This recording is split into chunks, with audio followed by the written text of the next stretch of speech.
The snap, the hold, the kick is up. Money. It looks good. It's good. And that's the Hornets. Not a bad idea there. Got a quick snap. Got to throw the slant route. Called and may go to the house. St. Clair's not going to be called. They are aware of it. They're trying to get it. Raiders go trips 3-by-1, and we defend it well. Yeah, that's not it.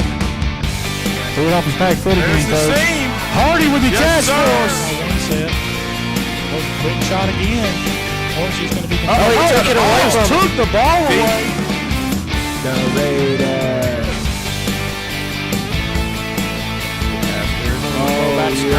Got something. Oh, great block. And he won. There it is. And he's There like it is. another gazelle. They got hoops down here on the island, don't they? Yeah. And they'll get off play. Good. Read it. They got to start tackling the first Sammy. time. I almost expect a run here. Nope, he's going to We're going over that wheel He's got He's got a seam man. there. Yes, two guys. That's my Jackson God. St. Clair, and that's going to be a touchdown for the Hornets. What about?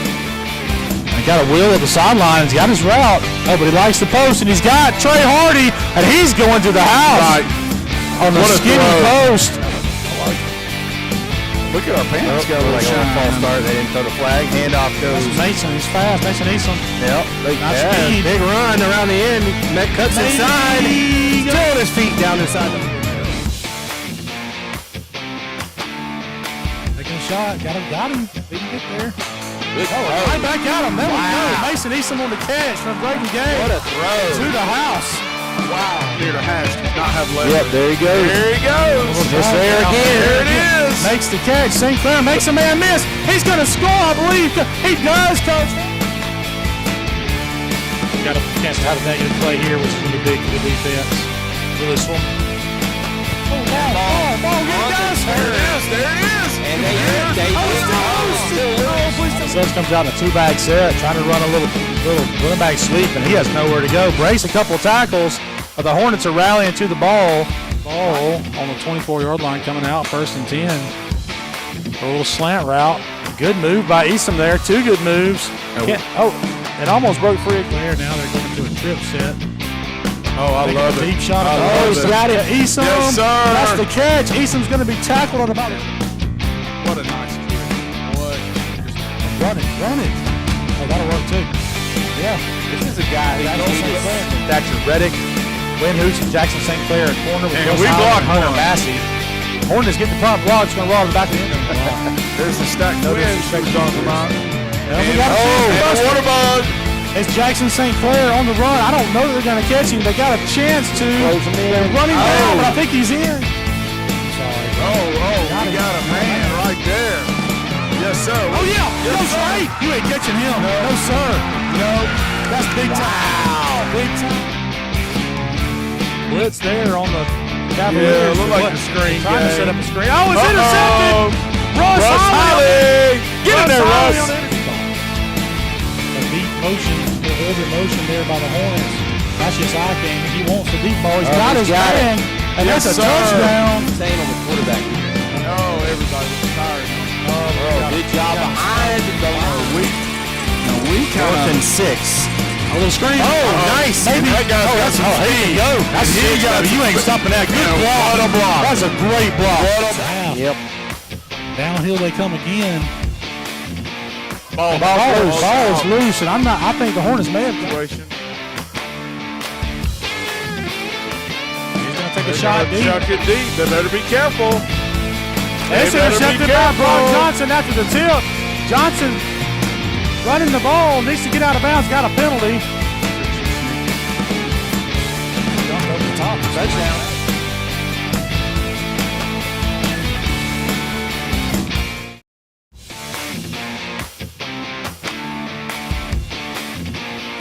The snap, the hold, the kick is up. Money. And it It's looks good. good. It's good. And that's the Hornets. Not a bad idea there. Got a quick snap. Got to throw the slant route. Called and may go to the house. St. Clair's not going to be called. They are aware of it. They're trying to get it. Raiders go trips 3-by-1, and we defend it well. Yeah, that's not it. Threw it off his back foot again, There's the Coach. seam. Hardy with the catch Yes, for sir. us. One set. Quick shot again. She's going to be. he took it away from him. Took the ball away. The Raiders. Got something. Oh, great block on St. Warren. There it is. And he's There like it is. another gazelle. They got hoops down here on the island, don't they? Yeah. And they'll get off play. Good. Reddit. They got to start tackling the first Sammy. time. I almost expect a run here. Nope, he's going to We're going over that wheel He's got He's the deep got a seam man. there. Yes, two guys. That's Oh, my Jackson God. St. Clair, and that's going to be a touchdown for the Hornets. What about He got a wheel of the sideline. He's got his route. Oh, but he likes the post, and he's got Trey Hardy, and he's going to the house on the What a skinny throw. post. look at our pants got a Like little a shine. false start. They didn't throw the flag. Handoff goes. Mason, he's fast. Mason Easton. Yep. Nice Yeah, speed. big run around the end. Met cuts inside. Still on his feet down inside. Taking a shot. Got him. He can get there. Good throw. Right back at him. There we Wow. go. Mason Easton on the catch from Brayden Gay. What a throw. To the house. Wow. Peter has not have left. Yep, there he goes. There he goes. Just there again. There it is. Makes the catch. St. Clair makes a man miss. He's going to score, I believe. He does, Coach. Got a chance to have a negative play here, which is going to be big for the defense. For this one. Oh, ball, get this. There it is. There it is. And they Suggs comes out in a two-bag set, trying to run a little running-back sweep, and he has nowhere to go. Brace a couple of tackles, but the Hornets are rallying to the ball. Ball on the 24-yard line coming out, 1st and 10. A little slant route. Good move by Easton there. Two good moves. It almost broke free there. Now they're going to a trip set. Oh, I love it. Deep shot. I love He's it. got it. Easton. Yes, sir. That's the catch. Easton's going to be tackled on about it. What a nice kick. Boy. Run it. Oh, that'll work too. Yeah. This is a guy who knows Thatcher Reddick, Wayne Hoots, and Jackson St. Clair at corner with And Gus we Allen blocked and Hunter one. Massey. Hornets get the front block. It's going to roll to the back of the end. There's the stack No twins disrespect we're talking about. We got And water bug. It's Jackson St. Clair on the run. I don't know that they're going to catch him. They got a chance to. Close him in. They're running down, but I think he's in. We got a man right there. Yes, sir. Oh, yeah. Yes, No, sir. straight. You ain't catching him. No, sir. No. That's big time. Big time. Blitz there on the Cavaliers. Yeah, look like a screen Trying to game. set up a screen. Oh, it's intercepted. Russ Russ Holly. Holly. Get in there.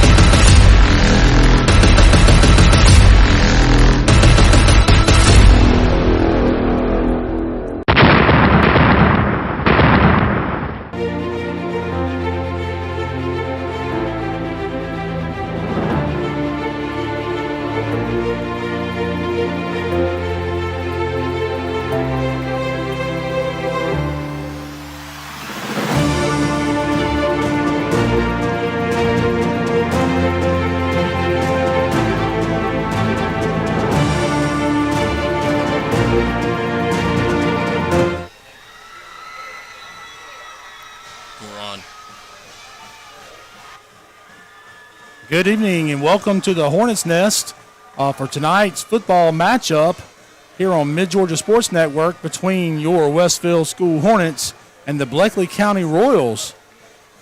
Homecoming night tonight for the Hornets here in Perry as we have a great turnout tonight, honoring a lot of former football teams and current lower school football teams as you see the Hornets take the field there with our great camera work. And let's jump right into our keys to the game, Coach Farmer. Yeah, Bleckley County, the visiting team, obviously they're probably a favorite. They want to avoid turnovers. You don't want to, keep a team that's maybe an underdog. You don't want to keep them in the game. So you got to avoid turnovers. Keep Westfield from the big play. Westfield's got some big play wide receivers, so you want to make Westfield go the distance of the field. Obviously, Bleckley's going to have great team speed. For Westfield, to me, the keys are the game: sustain drives, run some clock. Stay close early. Don't let it get away from you early. And to steal points, maybe you can steal points on the special teams. Maybe somebody muffs a kick. Anything can happen. Bleckley's obviously, highly ranked in Class A, the lower division level. They played a Schley County team that's very good to put a lot of points on them. So they want to play to their capability, and Westfield wants to kind of play above their heads and maybe let this thing bleed on the clock a little bit. both of these teams really well coached by men that have been coaching in the Middle Georgia area for a long time. Right. Let's look at the kind of the comparison between those two coaches there. As you look at Bleckley County, head coached by Von Lassiter with an overall record this season of 2-2, tied for first in their region. And, of course, head coach Chad Campbell at Westfield now 3-2 and tied for first in our region as well, as we have yet to play a region game. And we'll get into the quarterback comparison and maybe some of the starters later. But it looks like now, well, we can go ahead and knock out the quarterback comparison real quick, Coach. You want to take care of that? All right, Braden Gay, 60 of 114 attempts for 1,100 yards, having a big year, 13 touchdowns, 4 interceptions, QB rating of 110. And for Bleckley, Cameron Everett is having a great year at quarterback. We can get back to his stats. The Royals kicked the ball deep to the middle, and the Hornets with a pretty good return out to about the 33-yard line. Well, they'll take their Coach Campbell's offense will take the field there. Yeah, it's great field position. Certainly not a deep kick. Man, what a beautiful night for football. That's what a football field should look as the leaves start to change and get a little brown, little thatch in the grass. Little amber sky. Really great night for football. Temperature probably in the, let's say, mid to upper 70s. Really right. Quite comfortable out.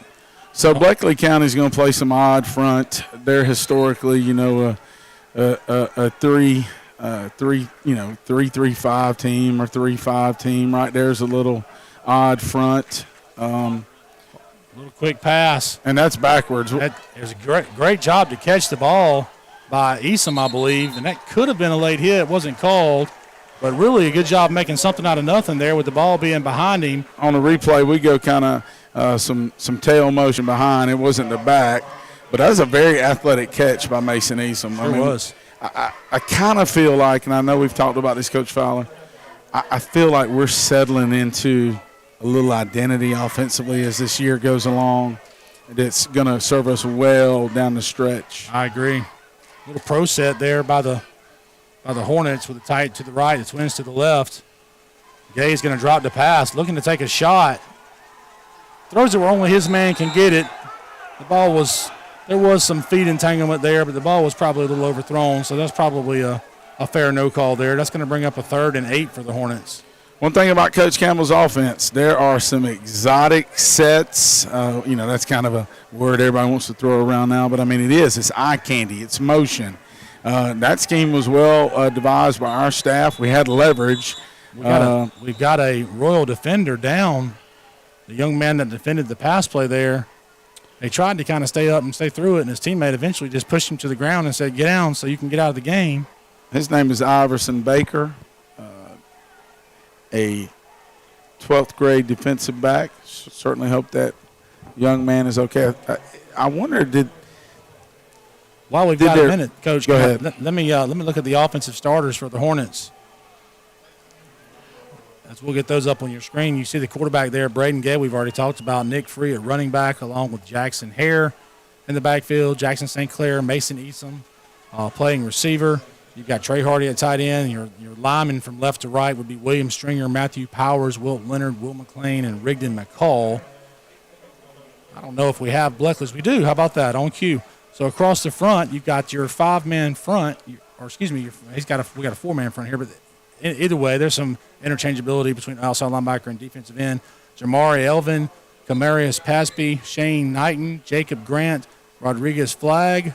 At linebacker, you got Cam Beck and Xavier Anderson. At corner, Marquise Brown and Nikes Farrow. And at safety, Iverson Baker, who's a young man we just saw there, and safety, Tyreek Mack. Well, you wonder how much former Westfield coach Kevin Kinsler might have affected.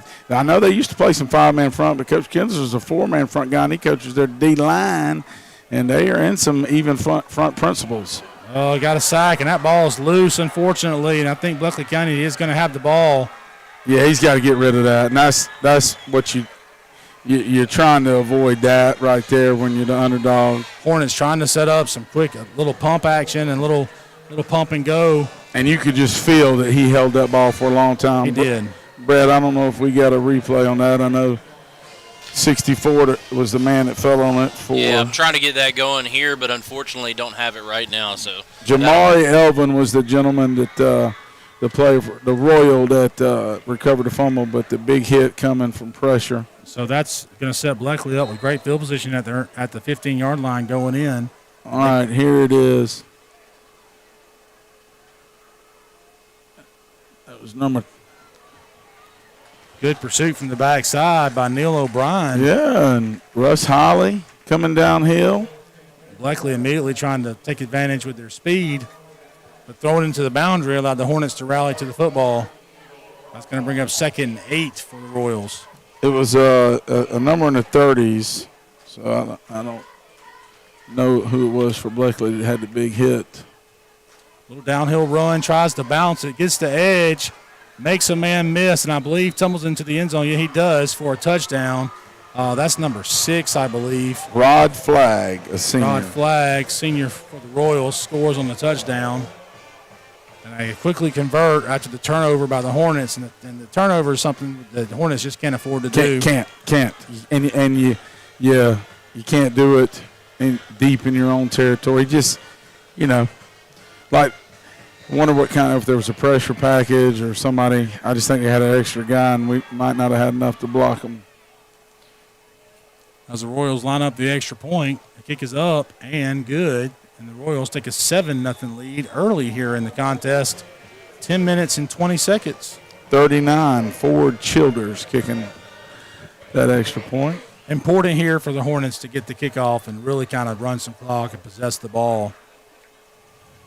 Well, there's 2 things that are bad about that, really 3. It's your first possession. It's early in the game, and you guys, you got to figure you might have a little doubt. Right. And you give them a short field. Whereas a turnover, it's awful to turn the ball. On the plus side, all turnovers are bad, but when you really give them a short field that early and you didn't really run much clock off, that can be a recipe for a long night. But hopefully we'll clean some things up. Well, the Royals, for the second time tonight already, get ready to kick the ball off. The Hornets are bunched up, matching the Royals' formation. The Hornets are kind of deep, Coach. Yeah. I mean, the muddle huddle is become a weapon now with these skilled soccer-style kickers who can do a variety of things with the football off the tee. Mason Easom and Neil O'Brien deep for the Hornets. The kick goes deep. It's going to be Easom again. The Hornets trying to set up a return. Looks like to the left. Easom gets past the first wave, cuts back, and ran into his own man. There is a flag down. That play may be going backwards, Coach. Oh, man, I thought he kind of should have stayed vertical.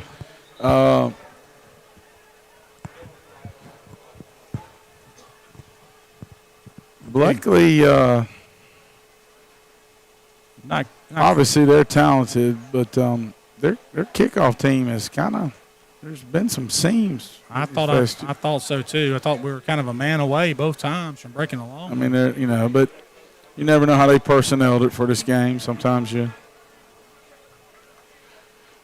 especially early mid-season when you're getting your identity, it's in larger school football, it's a great opportunity to get kids playing time. Still waiting to hear the call from the official as he took his time to call it to Coach Lassiter, and now is calling the play, personal foul. Not sure what signal is that. Yeah, that's I might have to get out the old Google on the where it came from. Made me think maybe it was a sideline, like he bumped into a coach. Right. Because the flag came from their sideline. So I don't know about the 2 hands behind the back penalty. I don't know. The Hornets come out running the ball with Nicholas Free. Not much there. And he gets up, getting driven backwards. Forward progress will get him maybe 1.5 yards, possibly even 2. I know I talked to Coach Campbell some during the week, just run into him, the day-to-day business of school, and he said obviously they look good on film, Bleckley County, and he said, it might be tough to sustain some drives. So do we try to go big play? Do we try to sustain stuff? It's just kind of pick how you want to approach it. Jackson St. Clair across the formation. And again, a hit and a fumble from the quarterback, and Bleckley's going to be on that one as well. And 34 recovered that. So there's a protection issue because that's come from that nub side, I think. Rhett Floyd, not me. No relation to Pink Floyd. Pink Floyd, yeah. But Rhett Floyd. Right. I kind of like that player. Or Floyd the Barber. But no, that was Andy Griffith. Well, I thought you were referring to a certain coaching shirt we had to wear one year. Oh, gosh. No comment. Where we looked like Dennis. Barbershop Quartet. Yeah. Not to mention Professional fishermen. Not to mention they were white shirts, and you and I we're not very lean. I resent that comment, Coach. Well played there by the Hornet defender. Brock Johnson really Yes, kind of sir. closed out on that. And that's how you have to attack that on the corner when they try to go like a little, I don't know what you call it, a little hitch screen or whatever. I just call it quick game. It's just quick game. But there's the slot blockers coming to try to work to the secondary, and we went ahead and really little smoke screen kind of call it. And that what the official term of it. Not a spread guy generally, but I think that's the terminology. And there's some of the downhill run from the Royals. Hornets will corral him after a gain of about 5, but it's going to bring up a big third down play here for the Royals. So that's a 2-back scheme with an H-back, or some people call him a sniffer. Sometimes he'll be on the opposite side of where the running back is. That time he was same side, and it was either an ISO or a kick out. I imagine it was just an ISO lead. Now those backs are on the same side. The Royals motion a man across. He was going forward at the snap. And that's just a tall sweep. Everybody got the edge, and that young man can go. And we didn't set the edge. They motion across and get you numbered up. And, Coach, it was basically like a jet scheme. There was no pull. It was just reach and run. And what's that young man's number? It's number 8. Cam Beck, a senior. I know that Bleckley County has put up some points this year, Coach. They put up 42 against Schley. I think that game may have gone to overtime. So the Royals score to go 13-0 with extra point pending. The kick is up and away and good to make it 14. Coach, it's easy to see the huge size advantage the Royals have up front. They have several young men with 6'3 plus, probably 250 plus across the front. I was hoping their roster may have had their sizes. It does not, but you can clearly see the size advantage when the two teams line up.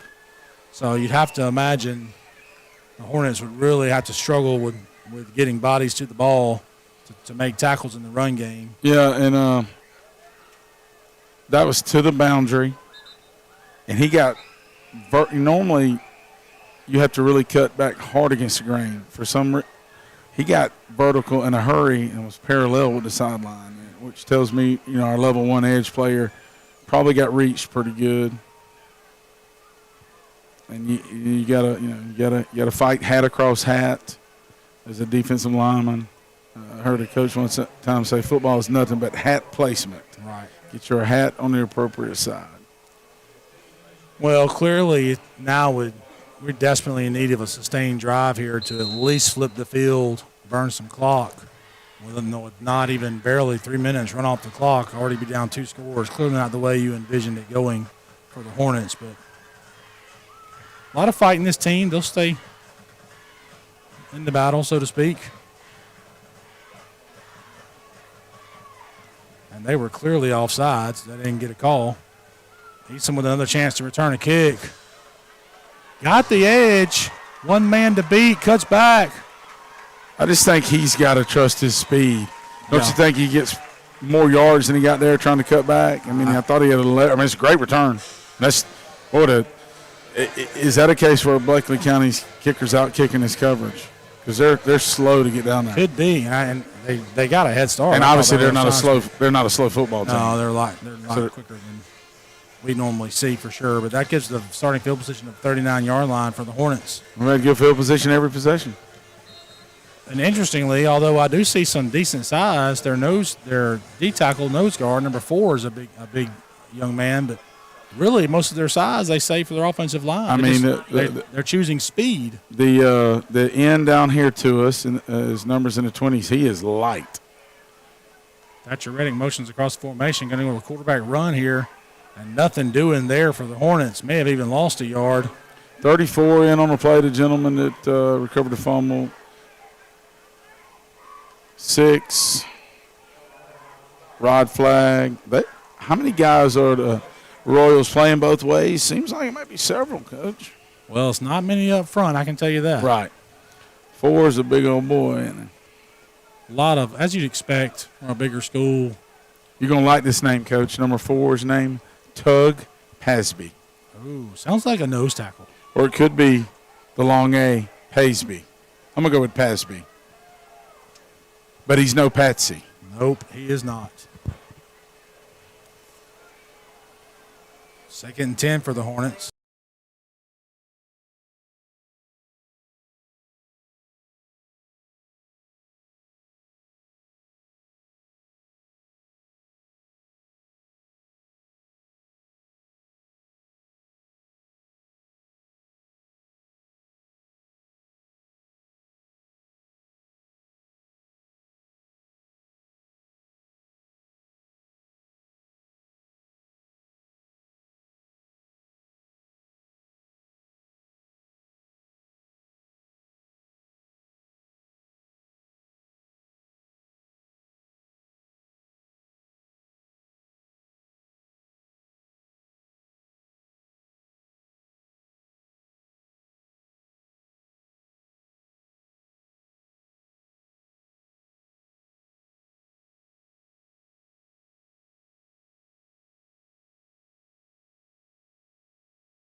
Now they'll go pass out of it. Looking deep. He's got his man again. That one hit. They're just too fast, Coach. It's just yeah. And we're, Brock got beat. I mean, he's a freshman, and that's, So they kind of go play action off the two back, and probably, I don't know if the tight end ran a route. If the tight end doesn't run a route, they have really solid protection on that. I know they were in a tight end set. That's number, is that 2 that caught that ball for them? I didn't catch it, Yeah, Coach. it's 2. Iverson Baker. So the Royals line up for the PAT. Snap and hold is good, and the kick is up and good. So after 8 minutes of action, the Hornets go down 21-0. Well, and really, Coach, you got to find a way to flip the field. You got to find a way to hold the ball. you want to flip the field, you want to run the clock, and you just want to get better.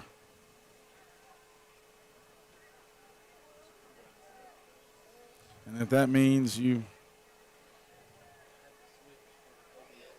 I think our sound is back now, Coach. So I think while I was out, I don't know how much you heard, but I was really paying tribute to that 2013 championship team.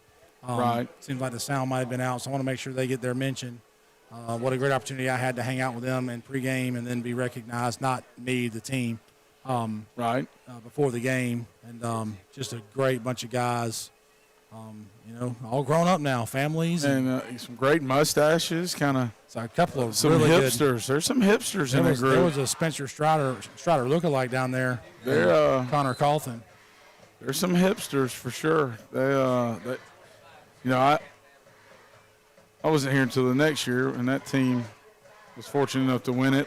So I don't know all those guys, but I know the guys that were on the little pooch kick, different look. That's going to be Jackson St. Clair is going to pick it up.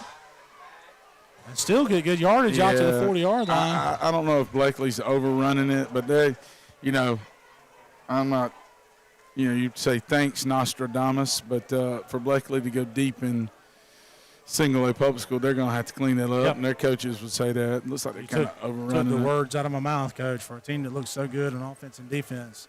That's going to be a little chink in the army for them. Yeah, because there's some dudes in that league. Some other really good single A schools in this area. I know Macon County is ranked really high, and Schley County, who I think Bleckley's already played, correct? Well, it was 48-42. Schley won in overtime. Yeah, so. I mean, Bleckley's scoring 40. And didn't Schley win it in the lower division last year? I don't know. Maybe. I know they played for it. I think they won it. Single A public has got a lower division now and an upper division. Speaking of that, did you see the article in the I did. That's kind of interesting times, isn't it? Yeah, interesting times. He's referring to. I'll bring that back up in a second. Let's see the play here. Braden Gay motion We're in over. an empty. Well, now we're going to run jet. Yep. And we didn't touch the. Oh, we got it through. That's a good run. It is. Really found the bubble there. I thought that play was dead in the backfield, but he made a man miss. Yeah, we didn't do a great job reaching number 5. The water bug, man. So it looks like a 7-yard gain. He's got quick twitch. He does. I think Great sometimes. feet. I think sometimes he don't realize how. He looked at, and I got him an AP Euro, and I love that kid. I'm gonna say in class, you just looked a little tentative on cutback. Who wouldn't be tentative? Because there's some dudes coming. No doubt. But you got to play and go. He's got enough burst that I think he can trust it, and he's physical enough to squirt up in there. But to be ahead of the sticks now, 2nd and 3. But that was a great run. It was. And he's quick. So you got a little solo coverage out there at the top. Let's see if we can. A little downhill run, but we didn't get the end. Well, and Willie Stringer's getting kind of that 64 squeezing him, and he's outweighed by 50 pounds there. So, Coach 60. When you look at 64's arms, and I tell everybody all the time, first thing in college, Jamari Elvin. What's the first thing these coaches ask about D-line? Arm length. How long are their arms? Not that. No tackles. And obviously you can't be 5'8". I mean, it's just the way the world is right now.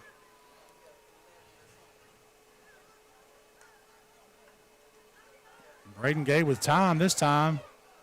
The routes were kind of right on top of each other. Yeah, there. I don't know what we had going on there. Sometimes that mesh will be you'll have an underneath mesh, and You want to talk about the Atlanta Journal? Yeah, so as we get ready for the Hornets, Or, I mean, it's not just Atlanta Journal. That's what I read. There was an article recently about the GHSA is looking at kind of doing something with the private schools in the GHSA again, Coach. Yeah, and I just glanced at it.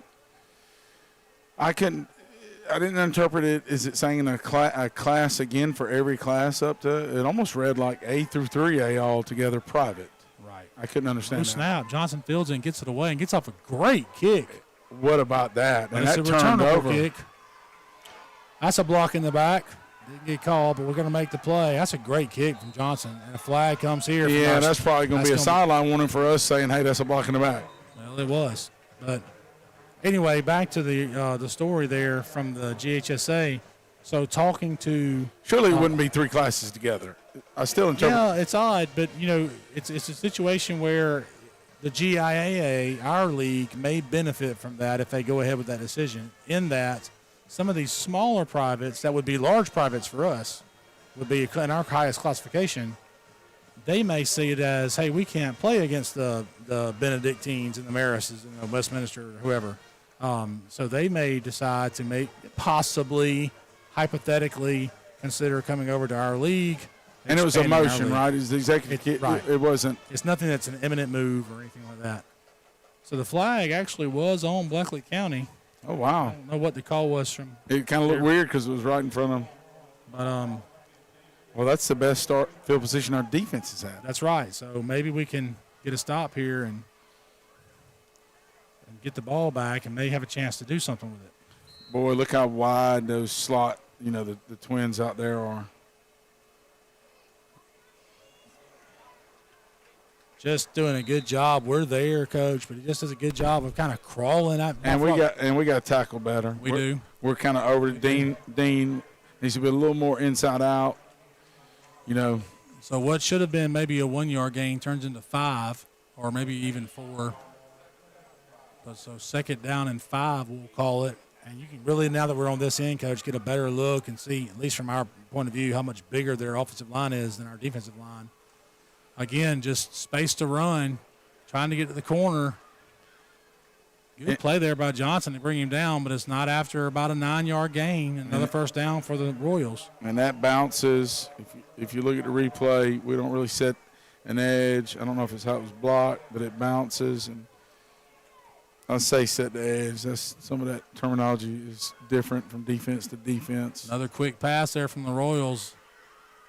And our corner can't let it get out.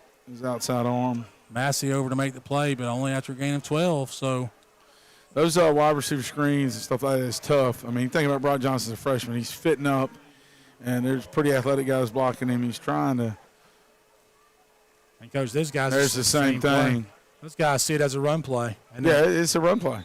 That's a better job right there. It's a good job. It is a better job, but you only have to break it once or twice. You can throw it 12 times. And they're doing it out of hurry up. So this right here, to me, they're going pace.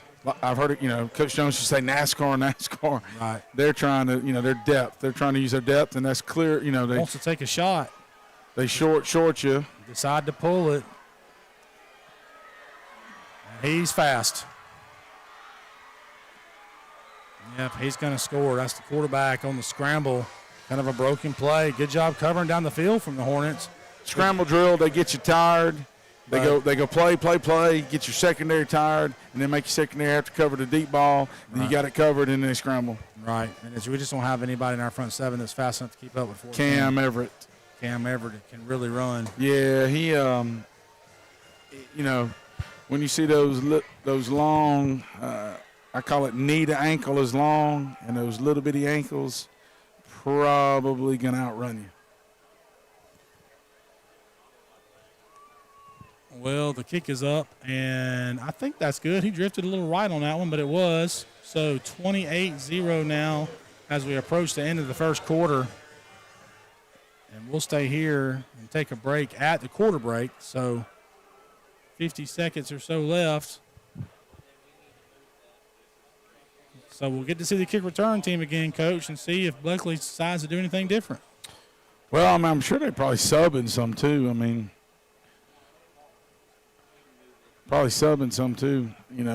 who knows if that's impacting. I'm going to Getting a text from the legend, Andy Ray. Andy Ray. Talked to Andy this morning, actually. Yep, he's a good dude. He said it's crowded. Can he come sit with us? Oh, of course he I can. don't think Always room there for Andy. If he'll bring us something from the concession stand, he can come get on the headphones.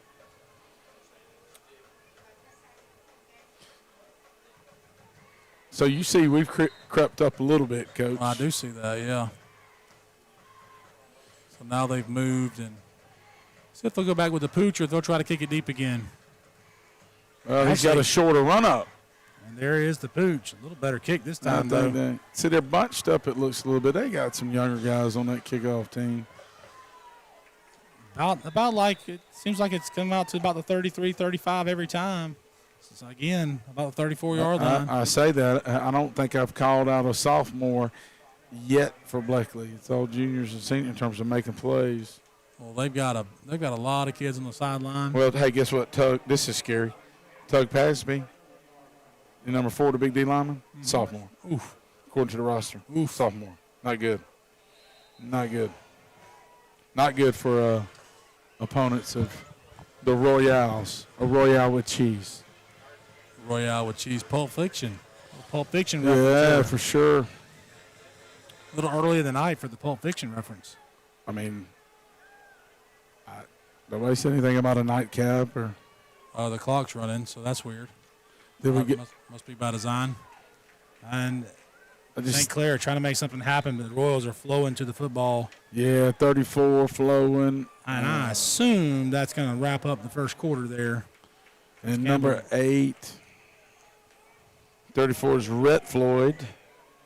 And 8 come back. We've called out their names. Well, as they said, an anchor man. That escalated in a hurry. Doesn't look like the Hornets can get a playoff in time, and they don't. And that'll end the first quarter here at the Hornets Nest in Perry, Georgia. Bleckley up 28-0 here on Mid-Georgia Sports Network. What's up, Houston County? My name's Megan. We are in the beautiful town of Perry, Georgia today. We are at Big Indian Creek Waterway, and we're going to talk about a little bit about the trails here and what all you can do in this park. So first off, if you go down this trail over here to my left, you will have 15 minutes of walking one way. If you do 15 minutes that way and 15 minutes back, you're at a total of 30 minutes. Come on, let's go. Come on, Bandit. Did you know that just 30 minutes of walking a day can do so much for your overall health? It can improve your mood, it can also improve your digestion, and it can also reduce your risk for heart disease. So why wouldn't you want to take a walk? This beautiful park here in Perry, Georgia is the perfect place to take a 15-minute to 30-minute walk, and it's dog friendly. So come join us and get house and healthy today.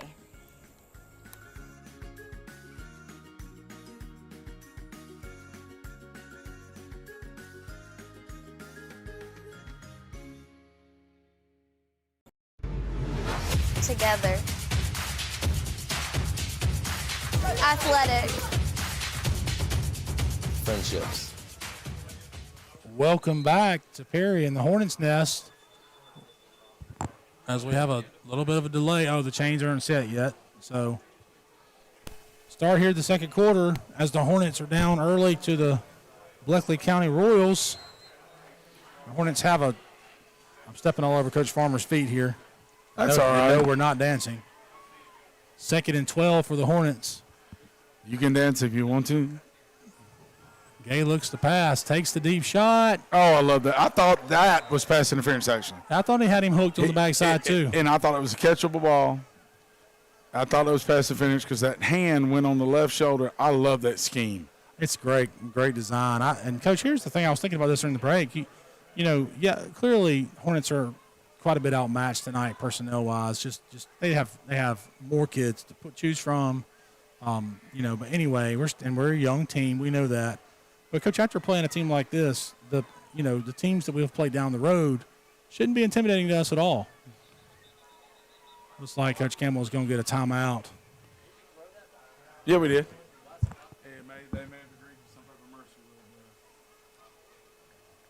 So That's going to be a timeout for the Hornets. But as I was saying, Coach, so the teams we have coming down the road, and you think about some pretty good teams in our league, in our region, teams like Brookstone and Pacelli and Strong Rock, and Heritage, I guess, also. Those are teams that really shouldn't scare us after seeing a team like Bleckley County, because I clearly those teams would have a very hard time competing with Bleckley County as well. I mean, you know, it's just apples and oranges. You know, it really is. And we're not going to change. You know, obviously, some coaches, if you're less talented, you might approach it like, let's say it's for much grander stakes. Sure. You kind of change what you do and run the clock and try to make the game shorter. That's right. But you don't do that. But you work on stuff. But you know, in a non-region game, it's not for anything except power. You're trying to work on your stuff. Right. And so we may keep chunking and try to work our schemes. Little screen sniffed out by the Royals. Ball hits the ground. That play was going to Jackson Spence. His counterpart, number 5, also for them, was there to make the play. That's Zario Johnson. But that's going to leave the Hornets in a 4th down and 12, and they'll be punting the ball away.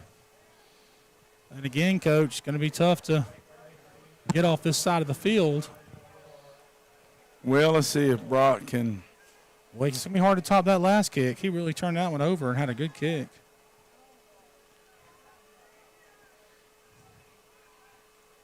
Yep. Snap's great. Gets the kick away. This one's not. And you can see the toe up. But it's a wobbly kick, but it ends up getting a good return on it. I mean, he's going to net 35 really or so by the time it's over with. So well, not bad. from the down marker, I think he's going to net a little less, from where the line of scrimmage was. You can see that you can see it happen. The drop was a little higher, back toward the shin, and then that toe gets up. Looks like Brock's maybe suffering from some cramping too. I saw him stretching there. I mean, he's got to come out here and guard in space. Royals motion a man across the formation. It looks like that triple option look. He gives the dive there, and the Hornets swallow it up. That's a good job defensively there by the Hornets. You say triple when they ran it the first time. Was it off of it? I thought it was just like a speed action. No, it was. No, he. I actually thought the dive had it. That's why I was a little confused on the call. So I didn't know if one time it was a double. And again, it may be pre-called. I mean, it more than likely probably is. But it's. I love the little play design. Oh, yeah, especially if he's reading it. Reminds me of. And then there looks like Bleckley being a little more conservative here as the Hornets are really kind of collapsing. And you see that big lineman, is that 70 that kind of swallowed up Thatcher there. Look, 78's a grown man. Big 3rd down here for the Hornets. Chance to get off the field. 78's TJ Fountain. He's a sophomore. They had the Mims kid a couple years ago. Starting at Georgia now. Right, and it was hurt last. I think he's been injured a little bit, and they're going to take another shot. Got 1st down yardage, and Hornets are having a hard time wrapping up. Number 9 was a good. It's Marquise or Marquise. I'm going to call him Marquise Brown. 80s rap reference. I'm going to go Biz Marquis. The Biz Marquis. Yeah, Biz that's Marquis. Oh, baby, you got what I need. I can't Ken's the singer. Yeah. I like that era of rap. And they might make it through a whole song without a cuss word. You got what I need. Oh, that's coming from out of left field. Looks like maybe a flag down. I saw Coach Campbell pointing behind the play. I really thought they may have gotten Bleckley for a hold on Trey Hardy, but I don't know. Was that the way that developed and wrote it? Was that kind of your RPO stuff? Ooh, I don't know. Good call.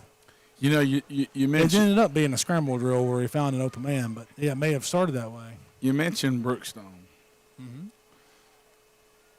had heard some things that they lost some players, Oh. but they had a quality win last week against Stratford. Yes, they did. And, Stratford's a good football team. and Rance Gillespie can, I don't know how much he's going to run so many different sets, but it's a lot of zone, inside zone, outside zone, out of a million different sets and motions and tumbles. So this is a good experience for that game. So while we have a minute, let's kind of assess Quad A, Coach. It's the midway point of the season. Getting Yes, ready sir. to start region play this week or next. Of course, not this week for us, but midway point. We've seen Stratford. They're pretty good. Yes, sir. They played Pacelli really tough. Played Brookstone really tough. You have to throw Pacelli and Brookstone in the mix. You got to figure they're right there. Well, I watched. Is there a dark horse wild card team? I have one in mind. I'm wondering if you're thinking. Well, let me first say this. Oh, they've got that's our region there. Let me first say this. Pacelli's the clear favorite in my mind. I agree. And I actually saw them. Were we off last week? Yes, we were off last week. Right. My days just. Oh, I don't know what that was. We just got like police scanner on us. Pacelli on the brain. Bleckley taking a shot. Ball is just overthrown. He's going to throw that flag. At that, if that's interference, then the one down here was Right. interference. But back to Quad A. oh my goodness. The gentleman that was running the pass route for Bleckley County is number 13, Caden Perkins, a junior. He runs well. So I watched, talent evaluation, right? We're the amateur talent, and I said, I wonder what Pacelli's broadcast is like. They do. Right. So I watched their game live versus Gatewood last week. Pacelli's got dudes. I mean, they got dudes. Not in the broadcast, but on the field. No, they got dudes. They got dudes in the broadcast too. They got a good broadcast. They do. Oh, I'm sure With they do. all respect, I'm just saying. I mean, ours is better, but I love Jeremy over there. No, they do a great they job. may be. I was talking about on the field. We're talking I was about on the making a field. joke. I don't know those guys. I mean, they're probably Oh, it was look, good. saying they're better than us is not a stretch. Now you got Pacelli on my brain. Bleckley getting a little greedy here. Yeah, and was that number 1, Josh Stanley Jr. Ain't it win hoots on the coverage? But back to your question, dark horse. I've got one that's maybe less of a dark horse. It's just like, how good is this team? Because you don't really know yet unless you maybe have played them or are actually a fan of their team and have seen them every week. But there's one in my mind that I really don't know. I haven't seen it full strength, and I don't know. But their power ratings are up a little. Would you be talking about Strong Rock that people have kind of talked about a little? No, I don't. And again, I don't know about Strong Rock. I guess let me. Bethlehem? What Little Town? What does having the quarterback back mean for FPD? Where do they fit in this picture? I don't. He's obviously talented. I don't know if they have Carter Hayes. I don't know if they have enough skilled people to match up with Pacelli. But if you've got that one guy, No, he's good. We've talked about this. Got to contain the quarterback, and they're able to get him. That's a big third down stop. Going to bring up fourth and about 6. Look at us. I think the issue that you run into if you're FPD, can you run the ball consistently enough? Well, with him they can. With him they can. Because he just spreads that's you out kinda- and quarterback that's kind of breakdown. the thing, kind of like what we've seen tonight. Is he fast enough to throw for 200, 220, 225? Where's our run Westfield for one? sheet? Who's 52 for Dropped us? it on the ground. Was that Sammy? Sammy McGee. Sammy getting in there. Samuel. Yeah, you know how I remember that? He's wearing his brother's number. That makes sense to Well, me. now it's his, actually. Yeah. All right, so timeout for the Royals. His brother's living a dream. So you start talking about, again, back to the conversation. So, and there are a lot of teams we haven't seen yet. How good is Strong Rock? We don't know. I will say this. You and I called the FPD game this year. They're better up front defensively than they've been. Right. And you and I agreed the team they played that night would probably win our league. I don't know if Park Lane beats because I don't know how well they can defend Pacelli's single wing T stuff. Close splits. They had some dudes. They had some dudes up front, but you really got to be solid in those extra gaps. And Pacelli is still thick. They had one dude in particular on defense, Park Lane But They did. Yeah, Park Lane, I agree with you, Coach. But does Pacelli? You saw him play. I saw him just for a minute in some clips against Mountain Sales. They don't. They have some guys, And they're not like last year. but they don't have the athletes. I don't think they have the athletes they had last year. The 12 guys is the dude. AZ Justy over there, big time basketball player as Yeah. well. He's their go-to kind of tight end / wide receiver hybrid type. I'm going to say Pacelli's a favorite, and I I'll say agree. this, and I don't want to, without saying too much, Stratford's banged up right now. They got some, Okay. heard Yeah, that yeah. talking to our Look, friends. Stratford's there. I mean, to me, they're right but there. they're banged up at skill position right now. You're talking about through 3 quarters. That's a 1-score game. That's Yeah, right, turnover on downs there from the Royals. That's a good stop. Good stop from the Hornets. Showing little signs of life there. My name's Megan. Look at We are in the 57, beautiful 78. town I mean, of that's Perry, Georgia today. 62 We're when at you watch these Big guys Indian run off Creek the field, Waterway, 50 and 55. 78 is I was rigged in McCall's in my class, and he was telling me 78 is a really good football player. TJ Fountain. Well, Actually, they used to be. He said they were big buddies all the way through grade school. And then the Fountain kid moved away from Hawkinsville to Bleckley. And not a far move, though, is it? no, it's not. Well, Coach, we talked about how college coaches say how long's their arm for linemen. And I know we're going to keep it G-rated. This is a primetime show. The next Fake question is balls. how big. Well, and he loses a yard on the play. The next question college coaches ask, with all due respect, they say, how big's his butt?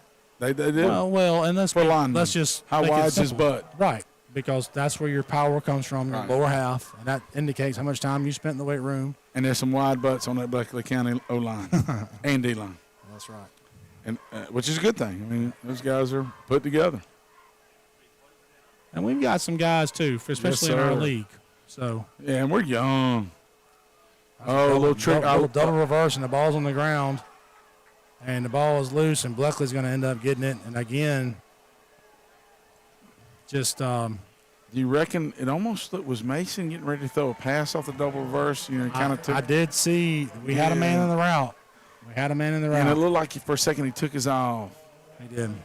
The ball was tossed a little behind him as well. Well, yeah, that don't help. Didn't anticipate the extra space running away from him.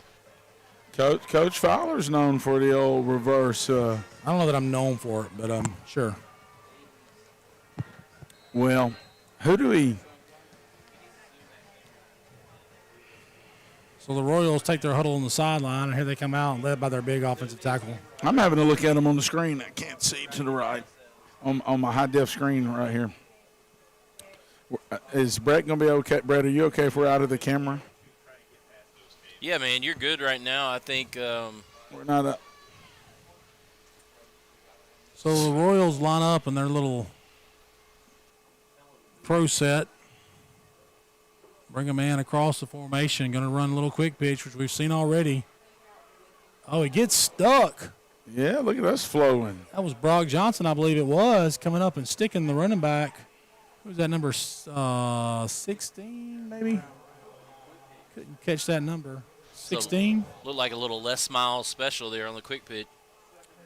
Jeremy Brown, senior running back. Our freshman just popped him. Now we're going to run a little downhill and he can. And we're kind of upfield and Yeah. tired. Oh, wow. Number 16, what's his That's Jeremy Brown. and he is a Senior. Little single wingish look there. it says you said Jeremy, it's spelled Jeremy. J-E-R. Oh, I M-E-Y. may have just, my mind may have put an E in that wasn't there. I wonder if he's a germaphobe. Jeremy? Maybe it's a typo. Maybe it's just pronounced Jeremy. Brett, can I crack on you, Brett? I'm correcting it right now. You bringing that up made me think of it. Oh, there we go. The Royal kicker, We- 39, Ford Childers, Jr., is perfect on the night with For all the- PATs. Hey, man, I got to give a shout-out to J.J. Siegel doing the thing Oh, over here. yeah. Always On- the man. He's on the camera, switching them like a madman, and getting some tight shots here tonight. JJ is always clutch. The only time I've ever seen him cross is if you lose your iPad charger. Not, don't be that guy. I love it when the kids come up to him and they're like, my iPad broke. Like it just like jumped on the floor I've seen and it broke happen. itself. I don't know my password. Oh, what's my password? It's got to get old hearing that over and over again. Well, I don't know my email address. Your first initial, last name, right? Yeah, it's tough. Hey, shout out to our teenagers. I mean, Westfield students, we love you. We crack on you, but, man, it's a blessing to teach here, work here. Fun to be around, and it's really cool when you can, like I had the experience earlier. And Coach, I guess next year we'll get to both have that experience with a reunion. Yeah. So, you get to have that experience earlier, and you realize the relationship and the bond you built 10 years ago still exist. I couldn't. It's crazy to think it's been 10 years. Isn't it? Every now and then I still like to pop on you guys. I think that was your first year broadcasting, right? First year here, audio only, and probably one of my fondest memories of that year was down at Southwest Georgia. Jake Walls and Ken Fowler on the roof there, coming down after Giles Amos made one of the most spectacular catches I've seen in high school football at any level. So I haven't told that story recently. So we're out on the roof of the press box, which is probably, Brett, 40, 50 feet in the air? No rails. It's not fun. No rails. The roof is pitched front to back. Yeah. So not as bad as Bullock, but still. Yeah, that was I terrifying. got you a Bullock story coming about Coach Bullock Fowler. is scary, but I think the ricketiness of the Southwest Georgia makes it a little bit more. So there's more to that story as the Hornets run the ball downhill with Nick Free. Gets a little push, That's maybe a a yard good or run. two. We're just not moving them. But so the pitch is front to back, so you're having to stand on 2 feet but lean forward for not the entire game because we won pretty handily, but through 3 quarters or so. You got to lean into it, Coach. So it was scary enough as you're going to fall as it is. But the next day, my Achilles felt like they were going to, like I had been just cut on both. It was unbelievable how sore they were. All right, so we're going to motion to empty with a tight end, which tells me we're going to throw the ball. Little hitch and go. He's got his man. He overthrows him. Oh, and he's, Trey Hardy, who's got good speed. We got him with a set there, man. I think that might have been what they tried to hit earlier, but Gay got hit and fumbled. And they don't have it covered up. That empty makes you, at minimum against empty, Coach, we talk about this time. When you get empty, at minimum, coaches want to be some type of 4 deep or read quarters, but I think they might have been in. They didn't have enough deep players there, and we had them schemed up there. Yeah, that's a chance. Braden Gay hasn't missed many of those all year. Oh, we had them schemed up there. Play action, going to get Gay on a little half roll. Good play. Good call. throw. Waterbug. He gave him a little soft shoulder. I'm telling you, that dude. Yeah, he's tough, man, in the open field. Coach, he gave 27 to business with the soft shoulder. Good route, great ball, and really, Coach, that's like taking candy from a baby, even against a team that's got a speed advantage. You know what I'm talking about with the soft shoulder, right? Like of course, little hesitation and little back out. Little deek there. That's So back to the press box in good old Damascus, Georgia. Is it as dangerous as what you experienced when we were up at Bullock? That ladder. Coach, look, you would have fallen only one level. Well, the scary part for me, rolled down the second. It's Coach, I didn't think it through. Now, yeah, but you would have given me a heart attack because we were sitting right there, and that second level or that first level dumps out right outside our window where we're brought. Well, and Nick's just doesn't have enough speed. I know he tried to kind of go soft shoulder there. It's not Nick's speed. It's look at that. Look at their front, Coach. They got some dudes. Number 8, They can run, Coach. Number 7 getting to the ball. I keep knocking your papers off. Tyreek Mack. I don't appreciate y'all feeling sorry for Coach Fowler on the Bullock situation because what y'all forgetting about is I had to hold the ladder. And that large man is above me on the ladder. That's the second time you've insinuated that I'm overweight, Coach. Well, what if you were falling down on me? I'm going to tell you, if that ladder would have wiggled and gotten sideways, you on your own, bro. Coach Fowler's a slender person. I don't know what you're talking about. Thank you, Brett. Slender, thick, whatever. He was on his own. Oh, I love that scheme. Wheel scheme. Got him that time. Go, Trey. Get in there. Got a chance. Touchdown. I didn't see him step out, but they got him out at the 1. Wheel scheme. I was quick on the call. Let's see if they got him out right here. breaks the tackle. I don't know if we'll be able to see It's from going that to be angle. hard to see. Yeah, Yeah. it looked like he did step out. Well, that might not be in the world because we can run some clock, hopefully. Yeah. Some productivity here from the Hornets coming to life a little bit. Coach, there's 3:33 on the clock. I like that. All The threes. scariest, but all that being said, still not the scariest I've experienced in a press box I've had, because the one year I was at Perry, we played at Hawkinsville. Sorry, I got Coach Hardy.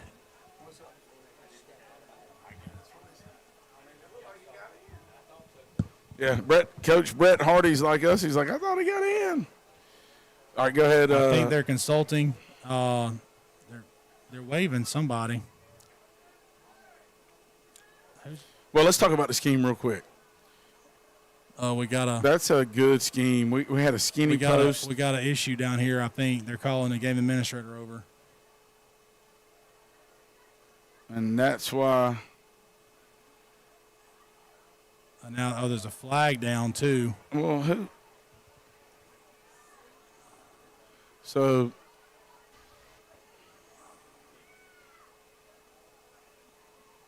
Okay, I don't know. This is a camera person down So- there. So. Well, we're fixing to play football, so we need to get ready. And we're in our power. You know what we do to tee backfield, two tights, what we've run. We got a timeout on the field now, and they're going to try to get an explanation. And then Vaughn, I guess that's Coach Lassiter. I'm going to assume that's him. I've never met him, but I'm sheltered.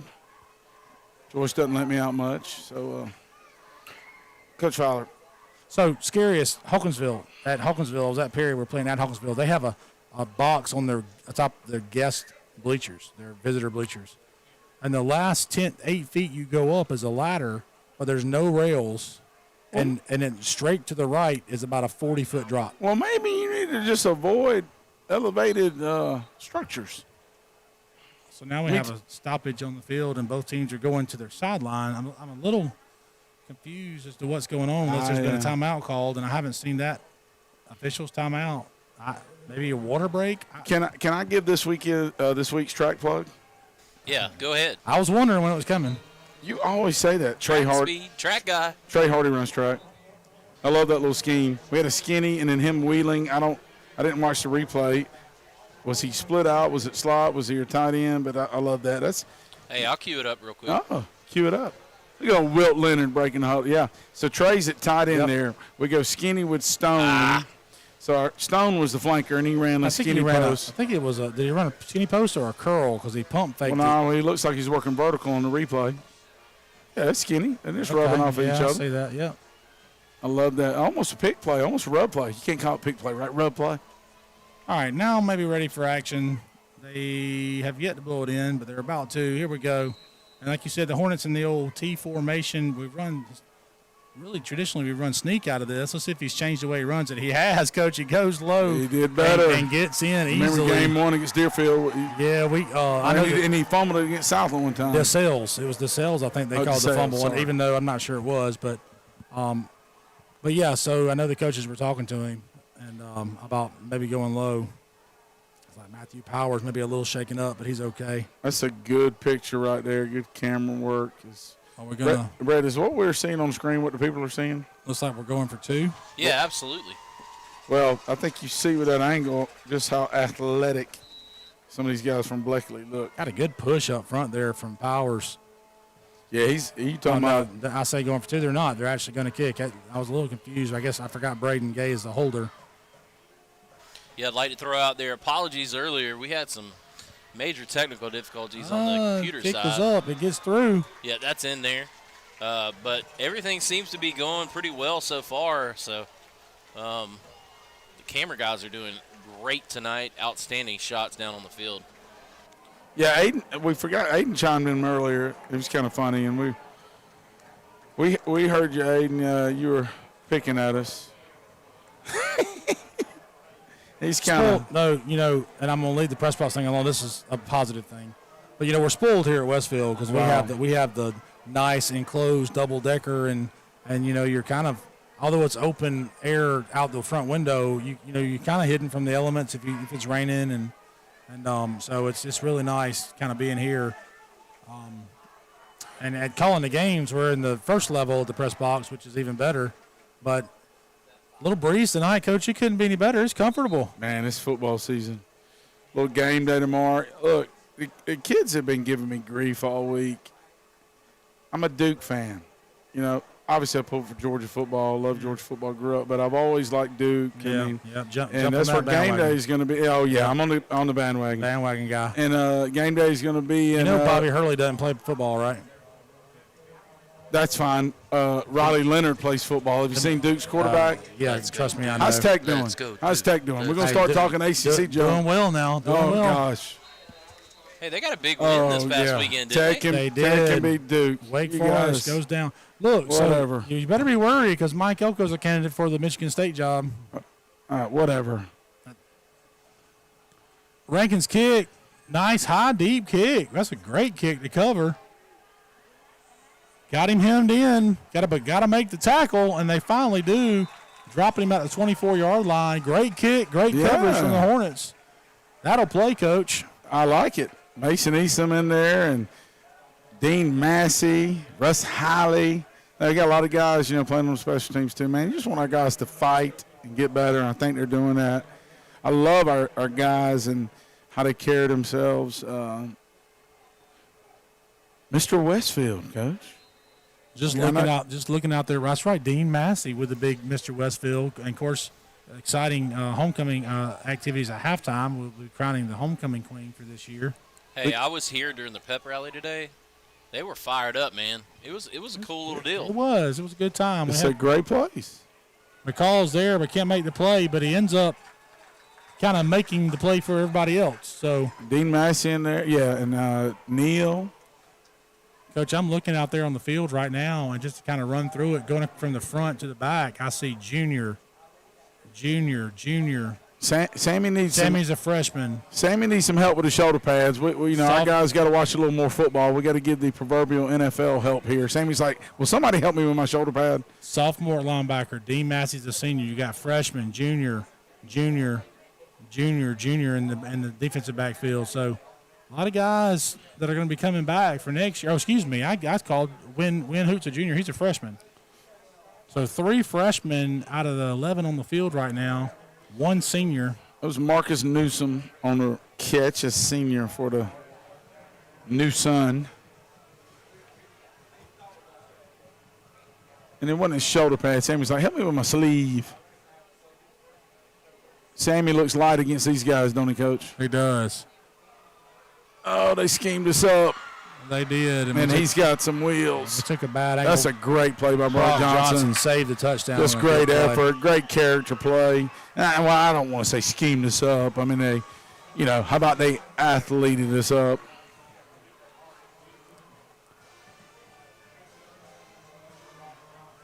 So the Royals trying to tack on another one here right before the half. Clock's ticking down to a minute and a half. But they have the ball at about the 17-yard line. Hey, Brett, is this TV going to be up here tomorrow? I might just stay here tonight and watch it. Yeah, most of this. Well, I don't want to say that on there. Yeah, I'm just cutting up. I'm saying this is Quick pass. Oh, did we intercept it? We got the ball. Grayson Waller picks the ball off. big baller. Look at him excited. Hey, that's what I like. Excited. Hey, don't play to the scoreboard. We talk about it all the time. Don't play the freaking play. Sorry. Don't play to the scoreboard. I love that. That reveals a little bit of character. Love it. What a big play right there. Speaking of character, we got the character coach, the life coach, whatever you call it, FCA from SVA down there, Trevor McCullough on the sideline. He's fired up with the boys. Trevor is a youth pastor at my church. He played a little college football at Point University, I believe. Yes, sir.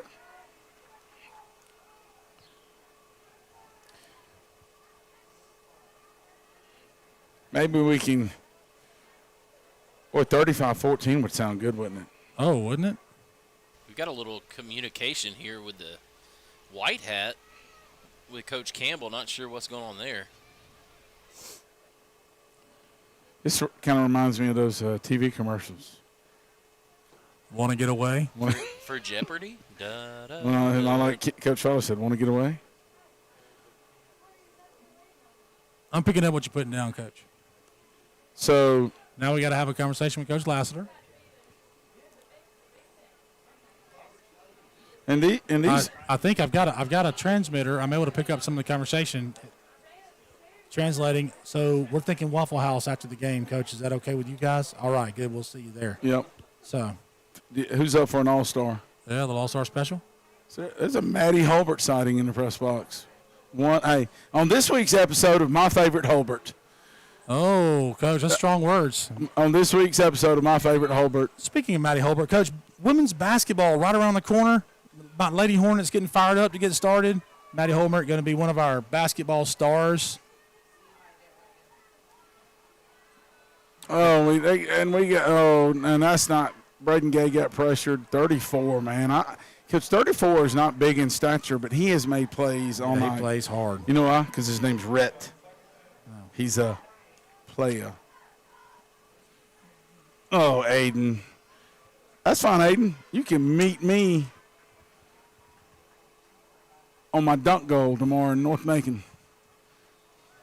They can't hear Aiden, so you're just hearing him. Oh, I'm just talking to myself? Basically. So you guys out there in Watchland need to know that Aiden Mazingo, graduated last year, is on the camera, and he can communicate with us in the headset. So he's talking a little smack to Coach Farmer through the headsets, and Coach Farmer is responding to Aiden. So you're getting one side of the conversation. Aiden's holding his own, though. Let me let the know. Wow. Just because I like Duke. Coach, there's a Hannah Fowler sighting on screen, Water Girl. Crushing it. Got the new spray tan, ready to go. Homecoming tomorrow night. Sorry. So Andrew walks in, and it's not. Listen, all the girls, you've seen all these girls, these spray tans the last couple of days. No, I never noticed. They have these little orange tint to them, right? Yeah, I've got a high school junior daughter. So Andrew walks in like Wednesday when right after she got her tan, comes in from work, and he goes, "Hey, Mom. Hey, Dad. Hey, President Trump." He keeps walking. The Orange Monument. I fell out. Anyway.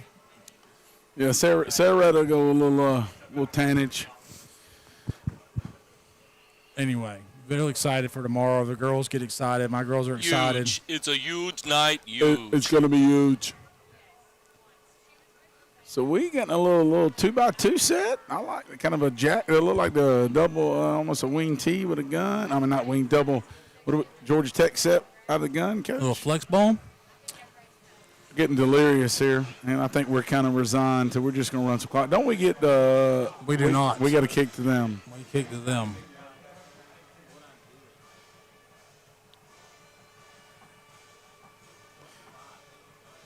Yeah, you mentioned basketball season. Excited for the Lady Hornets. Kind of like what y'all got coming back, what we as a school, but I know you and Coach. We're excited. We're Nelson. waiting on a couple of little injury situations that I think are going to be cleared up in time for the season. Actually, yeah. Of course, we're going to miss our seniors from last year, Sydney Langdon and Caitlin Gailey. But we are very excited. Ball was tipped, I believe, at the line of scrimmage. Or at minimum, I think he got in the throwing window. 64 long arms.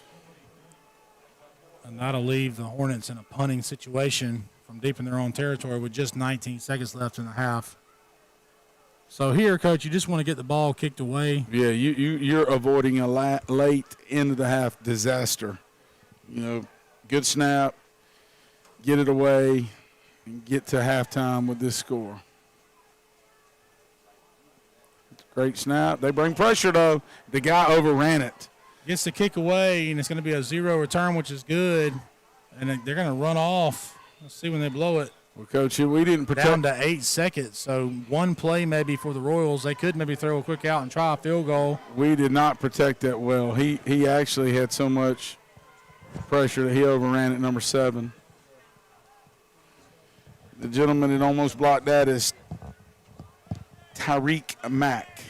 Coach standing on my cord, about to rip my headphones Well, you off. talked about Duke. So I do want to let you know the camera will be rolling for the halftime ceremonies for the homecoming queen. There will be no audio as far as commentary, but the camera will be rolling. So if you're interested in watching that ceremony, you will be able to see it here on Mid-Georgia Sports. There's Coach Farmer. Well, Maddie's laughing. She saw me on the. Well, you know, Rhett Butler, man of the silver screen. Rhett Butler. Well, it's really Clark frankly, Gable. my dear. I prefer Frank the Tank if we're going to go frankly. Bleckley back to pass. Dean Massey providing pressure, and the quarterback's just going to throw it out of bounds, and that will end the half. So the half ends with Bleckley County after an early barrage of points. Wait, hold on. We got a flag on the play, so that may be another play here.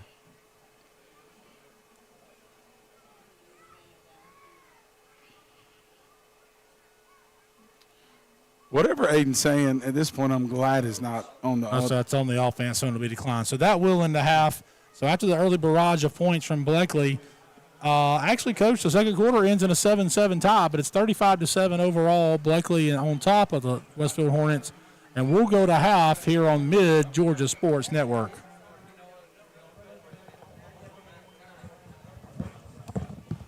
What's up, Houston County? My name's Megan. We are in the beautiful town of Perry, Georgia today. We are at Big Indian Creek Waterway, and we're going to talk about a little bit about the trails here and what all you can do in this park.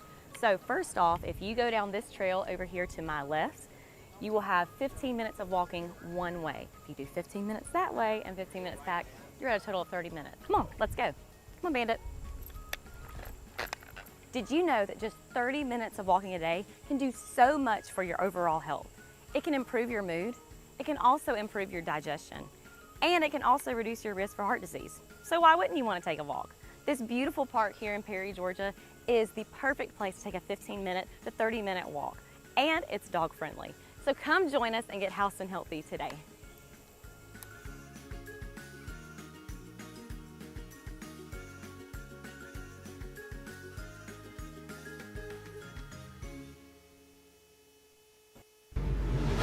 Together. Athletic. Friendships. Confidence. Challenging. Success. Rewarding.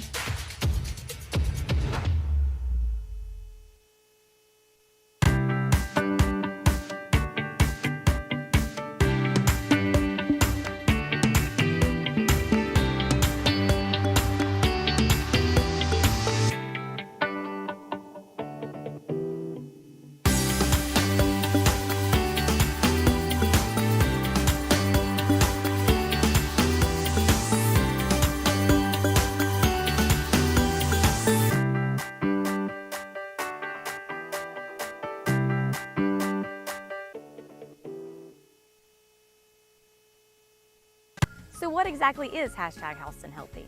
Hashtag Houston Healthy is a healthcare initiative powered by Houston Healthcare.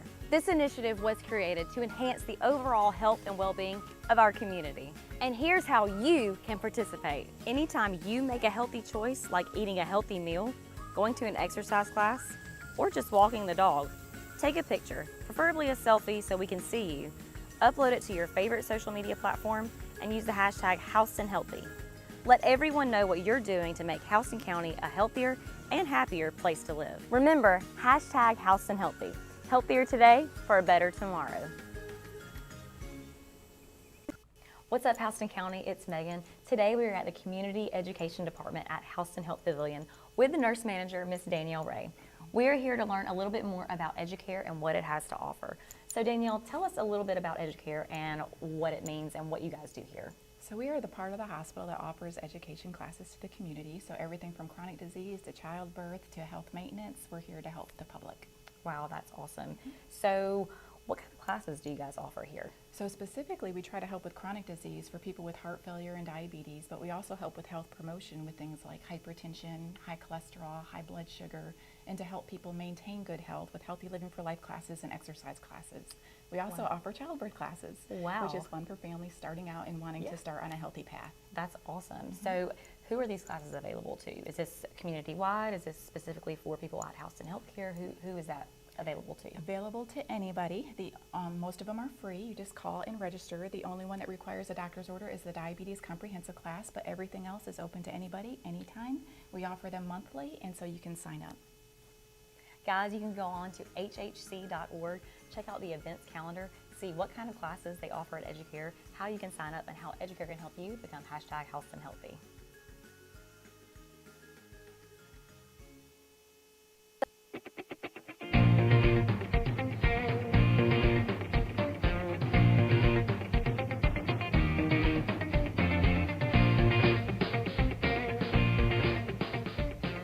Westfield is a challenging environment. It's a Christian school, it's a Christian environment. And it provides students with great opportunities. Definitely all the teachers, they prepare you for college.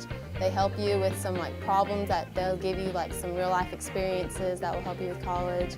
Every teacher that I have in any of my classes is always telling us that they're here after school. They're always willing to answer any questions we might have.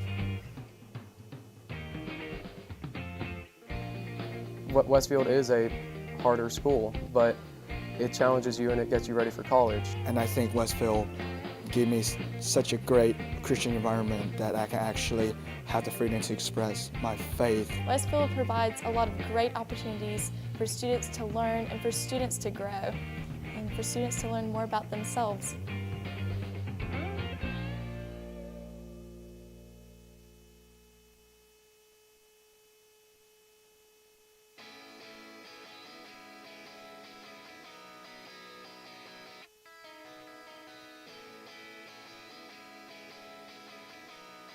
What I like about Westfield is just the family atmosphere that we have here.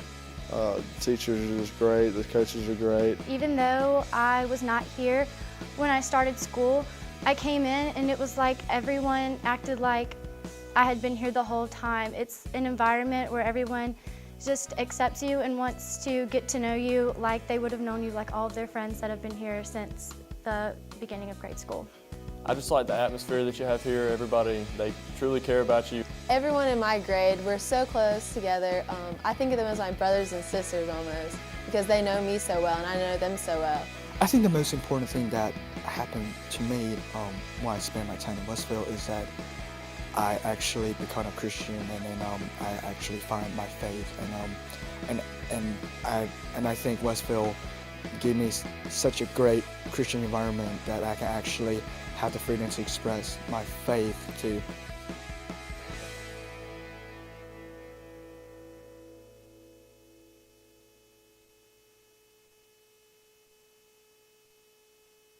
At Houston Healthcare, we're recognized as one of the top hospitals in the state based solely on the advanced medical technology we provide. But what isn't taken into account is our people. We have over 2,000 employees that are focused, dedicated, and sincere in their mission to create a positive healthcare outcome for each patient.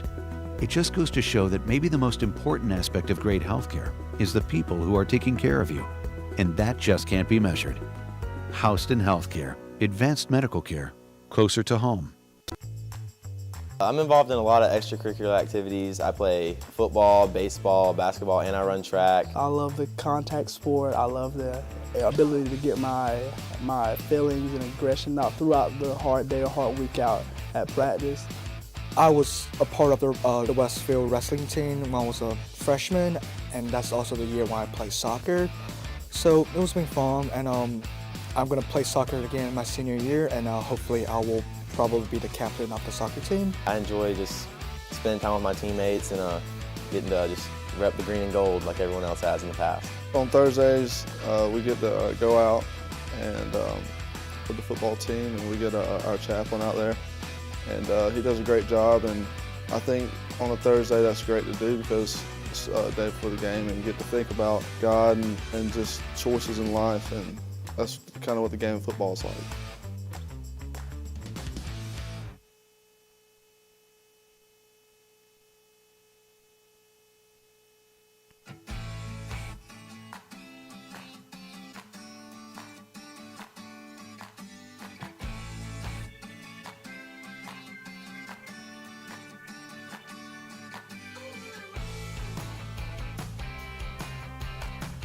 At Westfield, we have different clubs that you can be in. You can choose between a variety of clubs. There's culinary arts, there's Key Club, there's Green Team, there's Tri High Y.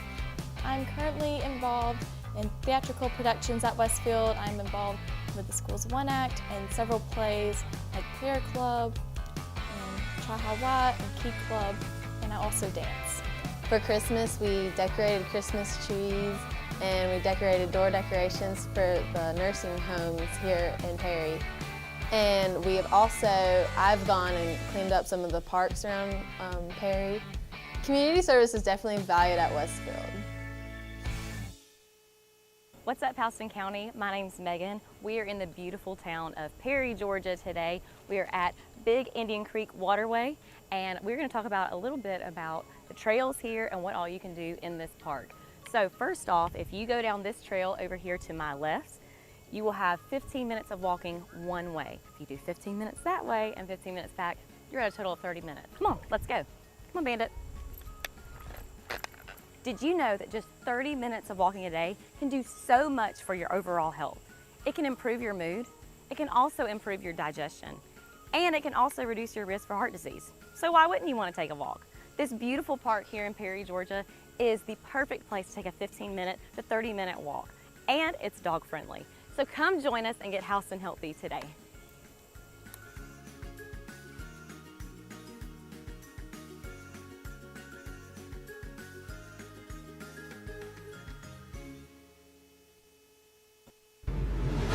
Together.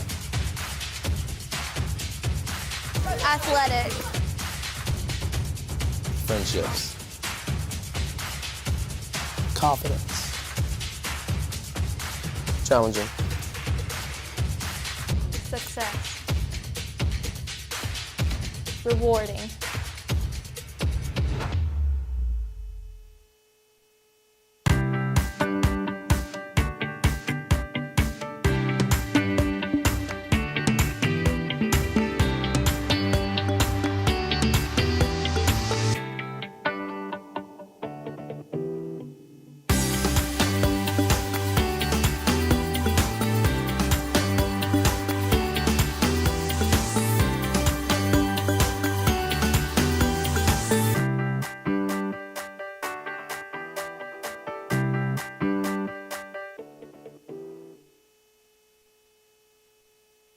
So what exactly is hashtag Houston Healthy? Hashtag Houston Healthy is a healthcare initiative powered by Houston Healthcare. This initiative was created to enhance the overall health and well-being of our community. And here's how you can participate. Anytime you make a healthy choice, like eating a healthy meal, going to an exercise class, or just walking the dog, take a picture, preferably a selfie so we can see you. Upload it to your favorite social media platform and use the hashtag Houston Healthy. Let everyone know what you're doing to make Houston County a healthier and happier place to live. Remember, hashtag Houston Healthy. Healthier today for a better tomorrow. What's up, Houston County? It's Megan. Today we are at the Community Education Department at Houston Health Pavilion with the nurse manager, Miss Danielle Ray. We are here to learn a little bit more about Educare and what it has to offer.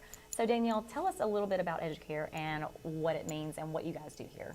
So we are the part of the hospital that offers education classes to the community. So everything from chronic disease to childbirth to health maintenance, we're here to help the public. Wow, that's awesome.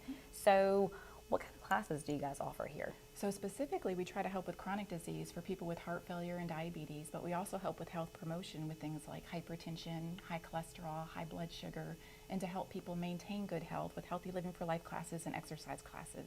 We also offer childbirth classes, which is fun for families starting out and wanting to start on a healthy path. That's awesome. So who are these classes available to? Is this community-wide? Is this specifically for people at Houston Healthcare? Who is that available to? Available to anybody. Most of them are free. You just call and register. The only one that requires a doctor's order is the diabetes comprehensive class, but everything else is open to anybody, anytime. We offer them monthly, and so you can sign up. Guys, you can go on to hhc.org, check out the events calendar, see what kind of classes they offer at Educare, how you can sign up, and how Educare can help you become hashtag Houston Healthy.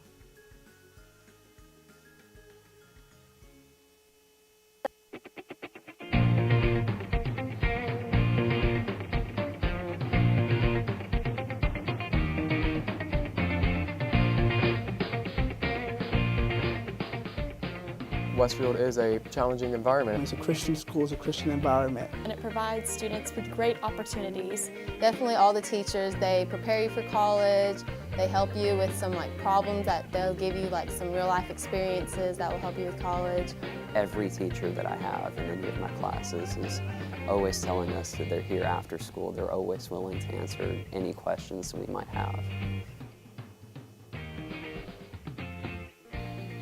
Westfield is a harder school, but it challenges you and it gets you ready for college. And I think Westfield gave me such a great Christian environment that I can actually have the freedom to express my faith. Westfield provides a lot of great opportunities for students to learn and for students to grow and for students to learn more about themselves.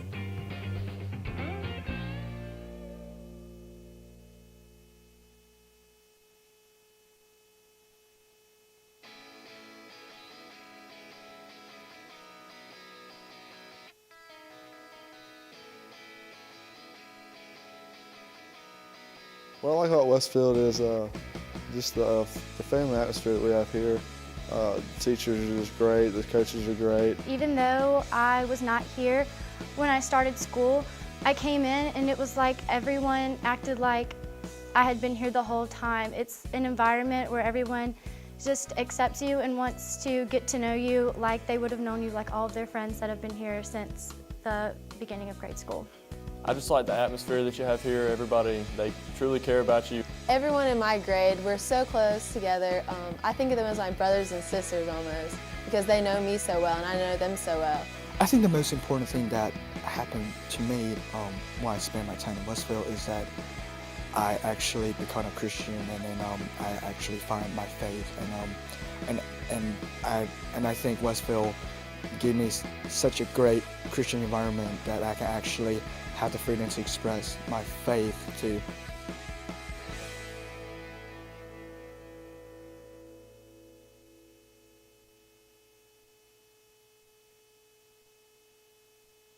At Houston Healthcare, we're recognized as one of the top hospitals in the state based solely on the advanced medical technology we provide.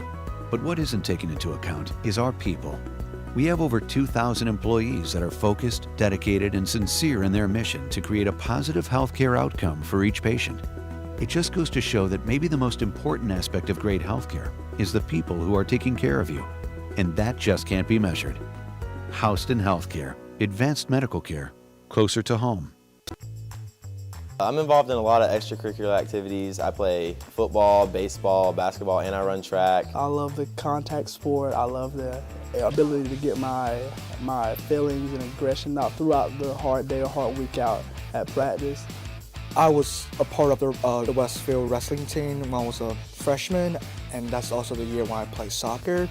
So it was been fun, and I'm going to play soccer again in my senior year, and hopefully I will probably be the captain of the soccer team. I enjoy just spending time with my teammates and getting to just rep the green and gold like everyone else has in the past. On Thursdays, we get to go out and with the football team, and we get our chaplain out there, and he does a great job. And I think on a Thursday that's great to do because it's a day before the game, and you get to think about God and just choices in life, and that's kind of what the game of football is like.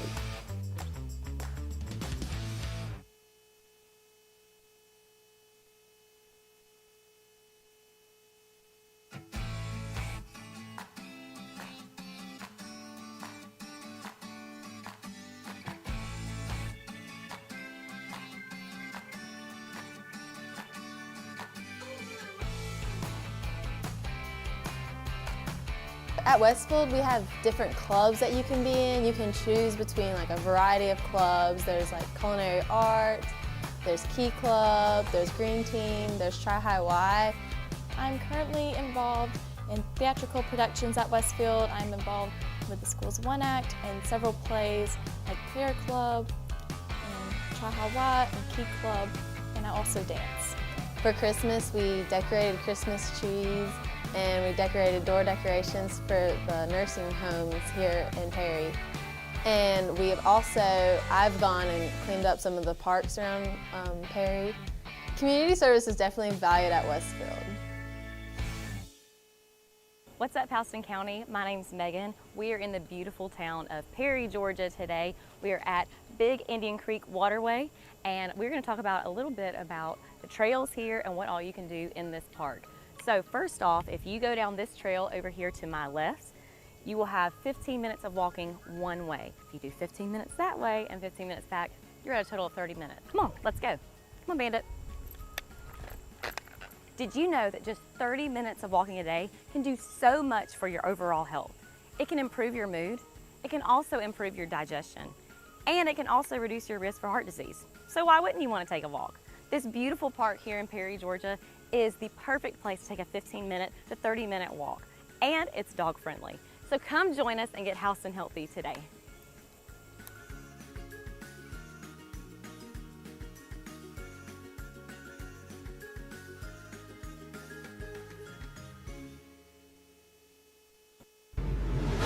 Together. Athletic. Friendships. Confidence.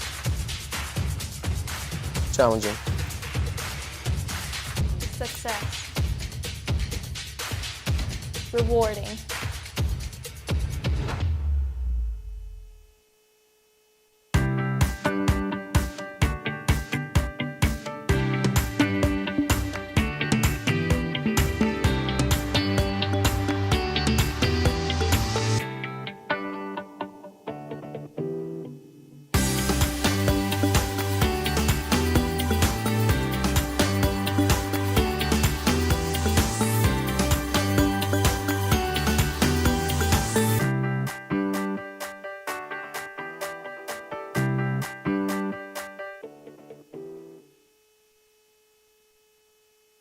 So what exactly is hashtag Houston Healthy?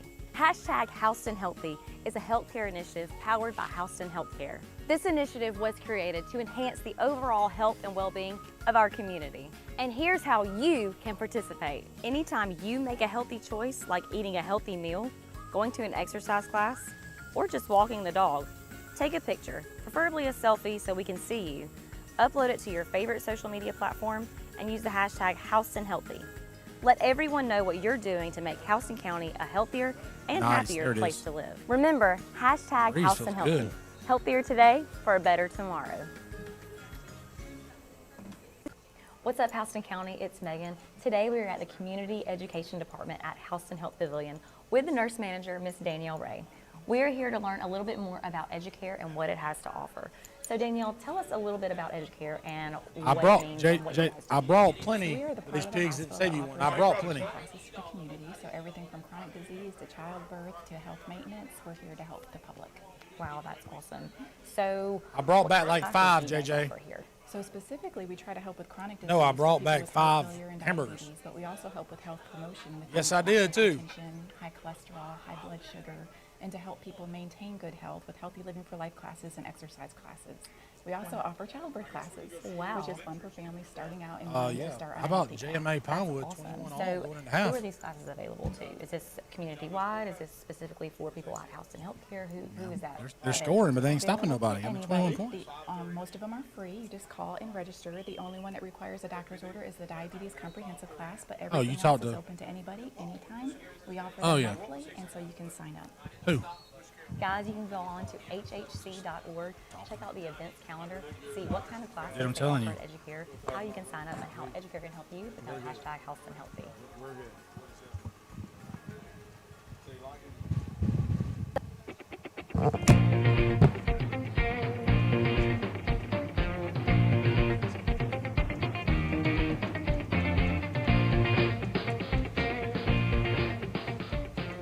Westfield is a challenging environment. It's a Christian school, it's a Christian environment. And it provides students with great opportunities. Definitely all the teachers, they prepare you for college, they help you with some problems that they'll give you some real life experiences that will help you with college. Every teacher that I have in any of my classes is always telling us that they're here after school. They're always willing to answer any questions we might have. Westfield is a harder school, but it challenges you and it gets you ready for college. And I think Westfield gave me such a great Christian environment that I can actually have the freedom to express my faith. Westfield provides a lot of great opportunities for students to learn and for students to grow and for students to learn more about themselves.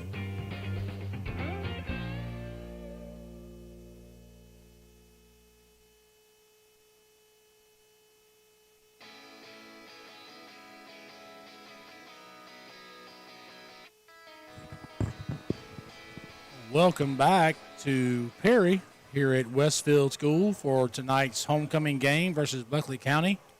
So we come out of the half. I hope you enjoyed the halftime ceremonies. You may have heard me talking about our camera crew's healthy eating habits, eating all the hamburgers.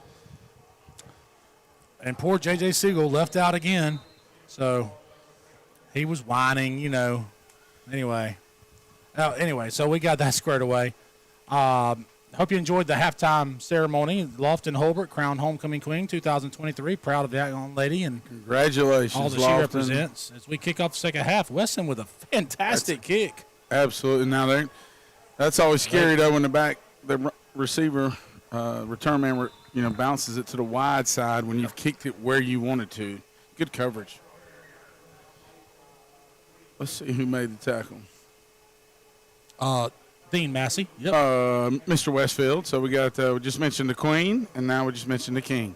That's right. Got the homecoming king this morning, or this afternoon, rather. Feels like this morning. Feels like it was that long ago. Well, but again, Lofton Holbert, congratulations to her. Couldn't be a finer choice by the student body as homecoming queen. And congratulations to all the candidates and all the nominees in the court and the young ladies that were a little younger that were on the court as well. So well represented. Royals come out running the football, and the Hornet defense standing tall. So, Coach, just, maybe not, you don't have to revisit necessarily the keys because the keys have kind of changed at this point. So what are you looking for from the Hornets coming out in a game that really, is a little lopsided, but what are you looking for if you're Coach Campbell? You're just looking to get better at doing your stuff. I mean, obviously you're committed to a system, and you just want to get better at what you do. You're not playing the scoreboard. You're trying to get better, whether you're a D lineman, whether it's fitting up. At your, it goes back to your individual position group on both sides of the ball. And you're just trying to get better at what your coaches have taught you to do. And honestly, you're trying to get out of here healthy if you're Coach Campbell. Yep, as you go into region play, that's obviously going to be key. But I agree, and you'd like to see a little, not literally, but you'd like to see a little fight out of your guys. See them battle here in the second half. And they come out doing that already as a flag comes flying in from the sideline. Jackson Spence got kind of fell on him late. Looks like a holding call going to be on the Royals. It's going to back them up there, leave them probably in about maybe first down. First down and maybe 18 or so. Based on the spot, we'll see how it ends up. They've got some tall offensive linemen, and we don't have the dimensions. But other than 78. If you check the roster or the starting lineup, some of them, you got left guard 5'9", T.J. Right. Fountain 6'3", right tackle 6 foot. What number is T.J. Fountain? 78. Yeah, he's the big one. But other than that, that's the shortest 6'3" I've ever seen. Yeah, but the other guys are not super tall. Or the tallest 6'3" I should ever see. I guess he's tall. Looks taller than that to me is what I'm trying to say. And, and Royals run the ball for a gain of about 2 or 3. Make it 2nd and 13. But you contrast that with the Westfield defensive line. You've got Rigdon McCall, who's maybe 6'1". I'm going to say Jackson maybe 220 or so. Some D-line. Sammy McGee, Coach, I'm not sure. He may be 200 pounds. Sammy looks, he may be a little bit thinner than he was last year. Right. He is. He's gotten taller, though. But Sammy playing hard, holding the point of attack there. Good catch by the Royal receiver there. And Thatcher's, you kind of see Thatcher's expression. Thatcher's just a hair late there in that linebacker drop, and Thatcher's got to kind of have a little awareness to get that arm up. They were quick to call that a first down, and the referee moved the spot back, and I'm really not sure it was after the spot. That was a good catch and a good throw in a tight window. The Royals' back breaks through. He's got one man to beat. Good tackle by Neal. Good tackle in space by number 4, Michael Easom on the primary tackle there, Coach. But, yeah. I keep leaning up to look over the window, and I forget. I can just watch it on TV. Another downhill running play. Good shoestring tackle. There, yeah. That's Jackson Spence kind of in the backfield using his quickness. Kind of latches on. That picture right there tells you that their linemen are not super tall, but they're, put together.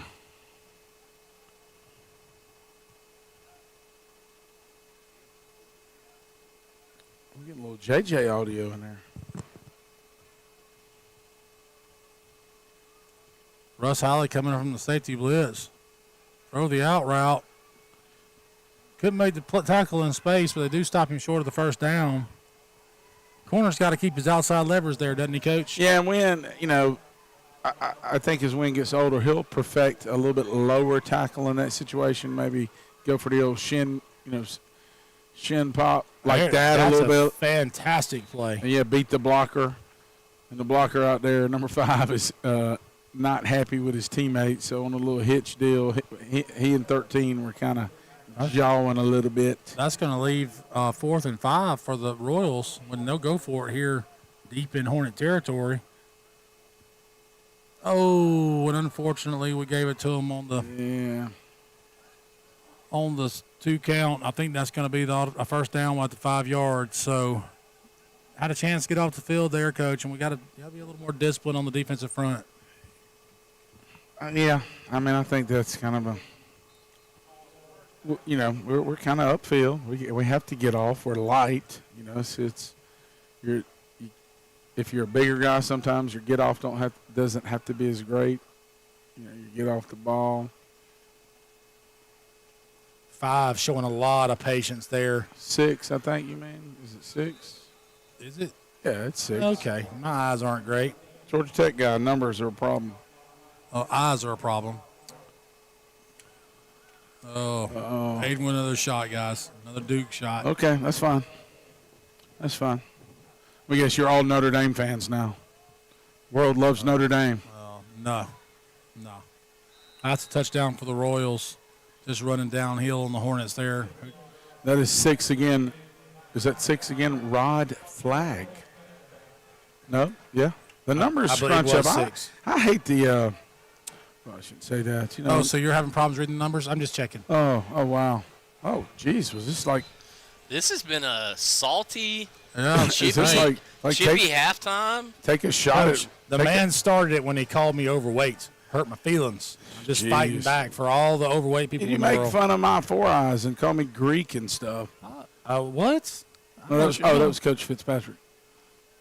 Field goal, PAT is good to stretch the Bleckley lead to 42-7. I'm going to have to just back out of this conversation. I wish yeah. It's all good. Man, their PAT guy's been pretty solid. Yeah, he's been right down the middle all night, so it would be interesting to see what kind of leg he had from distance. I'm going to give a shout-out to Coach Mark Ledford. I mean, you're the AD, it's homecoming, but he also coaches varsity football, manages that robot that paints the field now. Appreciate our Booster Club and all the things they've done for our football program. But, Coach Ledford got a lot going on, as do many others of our administrators. And there's the relaxed Red Farmer that's on the screen. It's past my bedtime. So, yeah, Coach Lefford, a lot of behind-the-scenes work. Like, for instance, so we had games here last night, middle school game, JV game, softball game, all going on kind of at the same time. He's bouncing back and forth, kind of being the manager for both games. But still had work to do on the field after the games were over. So, Coach, I think he told me he was up here until 11:30 last night, finishing the field. I lived that life as a head coach. And that was high pooch kick, really short this time. That ball is caught by Jackson St. Clair, looking for some room. Makes a good little move, Coach. Going to get out to midfield. He quick twitch. He's fun to watch. They gave him the 49, I think. Is he a track guy? He is a track guy. Was that? Yeah, he's a track guy. Absolutely. I was waiting for another jab. I can't blame Rep for that one. That's not even your fault. Hey, I'm not making a jab. I'm just asking. No, it's not a jab. I'm just saying I laugh at how much he brings up his track program. I can't. It's hard for me to find a segue to girls basketball from the football team. But all right, I'm gonna sign a pledge not to. Well, you're good. Coach, I'm a big supporter of your track program. I'm picky. We like being salty with each other. It's part of our. Gay gonna do a little half rollout throw. Throwback. Wanted to throw it back. He's still got somebody if he can get rid of it. Oh my goodness! Almost got a bad break, but they drop it. Gay is taking some shots tonight. Well, I mean, obviously, based on how that developed, it looked like that Bleckley covered that up. It was clearly a throwback to, I don't know, you know. Brett, can we get a replay? I wonder if the throwback was to somebody in motion. Brett's like, no, you can't. I thought we may have had a guy down here on the sideline if he throws it kind of right away, but nonetheless, incomplete pass, no harm done. 2nd and 10. We're in an overset, so we may go run right. We're not in an overset, just a regular. Now it is. But yeah, normally the on off. If Stone steps on, then somebody should have stepped off, I imagine. But I was going to say that your segue, Coach Fowler, would be. You had a couple. I believe y'all had a couple of Lady Hornet basketball players on the homecoming court here today. Yes, we did. I'm sure. I know Mary Blake was down there. Mary Blake Brandon was down there. Yep, and there may have been more. I was trying to wrestle food. It was. Let me tell you something. Just so you guys can appreciate. Talk to me. The food that you got, and Coach Farmer wasn't the recipient of any of that because the hyenas ate it all. I actually went in there and got some. It was a. Says the guy who had steak before he came back over here, right? Listen, I can't help it. They didn't have but a few bites, and I took the last few bites. But anyway, it was delicious, by the way. The cook crew down there was really killing it. Yeah, the crumbs I had were very tasty. But it was a madhouse, man. It's a good crowd tonight, which is great. You love seeing a great crowd, you know, good gate for the school, and both teams travel well, and the band from the other side sounds great, and the big cheerleading squad and dance squad, and just anyway, a big crowd, and it was a madhouse in that concession stand, man. We had some parents really getting after it in there. So 2nd and 10 now for the Hornets. Thatcher Reddick in motion out to the sideline. And we're in empty, and we're going to try to hit that tight end on a vertical again. So that, you know, the first time, or not the first time, but remember when we went empty earlier in the game and missed Trey on the vertical? Right. Empty tight end sets are hard to defend sometimes, and Bleckley was spaced out good there. I think a better throw, short, I think gets it in there. Or to the receivers. Braden. He led him a little bit there, too much. Braden's been hit several times tonight, as I mentioned a couple of plays ago, and he's not really wanting to step into that throw, and that caused the ball to sail on him a little bit. Wanted to wheel, he comes back to the drag, and I think Win Hoots will tell you he's got to catch that ball. He wouldn't. I don't think would have had a first down, but. You know, Coach Fowler, the empty set, we were kind of tickled. We saw that a lot yesterday from Stratford in a middle school game, which I kind of felt like, not, you know, Ed Smith does a good job over there, but I felt like that's good for us if they're not running what they normally run. Played into your hands a little bit, huh? Well, we got a little early lead, which helped.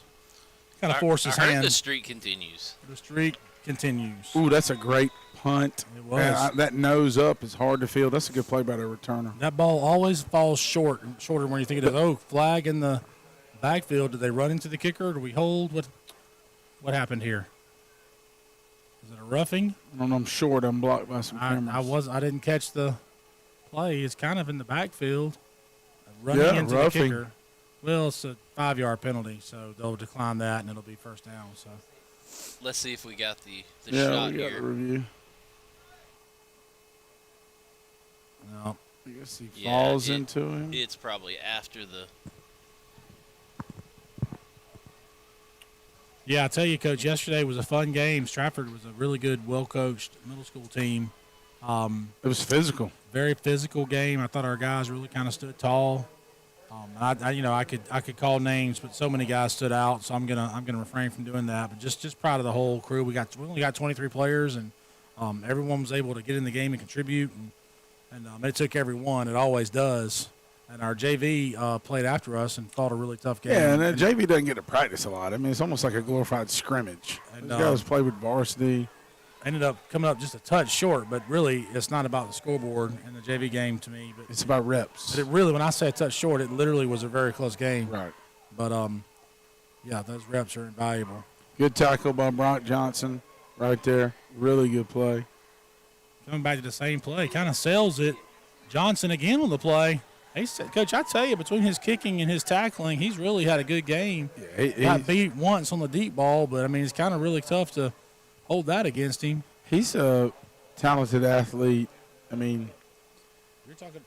you're talking about a freshman making a lot of plays. Yeah, good job breaking down and not getting fooled by the dancing. I mean, he can do a lot of things well. So Bleckley tries to go on 2 again to get the Hornets to jump. They don't this time. Now they're going to get a play call change from the sideline. Drop back to pass out into the flats. Overthrows his receiver, leads him a little much. And the Hornets are going to get a stop, Coach. Yeah, I mean, you just kind of feel like they settled in nicely. Ooh, Coach, punt returner Ben Hulbert. Yeah, cousin of the homecoming queen. A lot of Hulberts being mentioned tonight. We had a Maddie sighting and Lofton's the queen and now Benjamin. Did you see the play he made yesterday in the B-team game? Unbelievable. Just showed a little burst.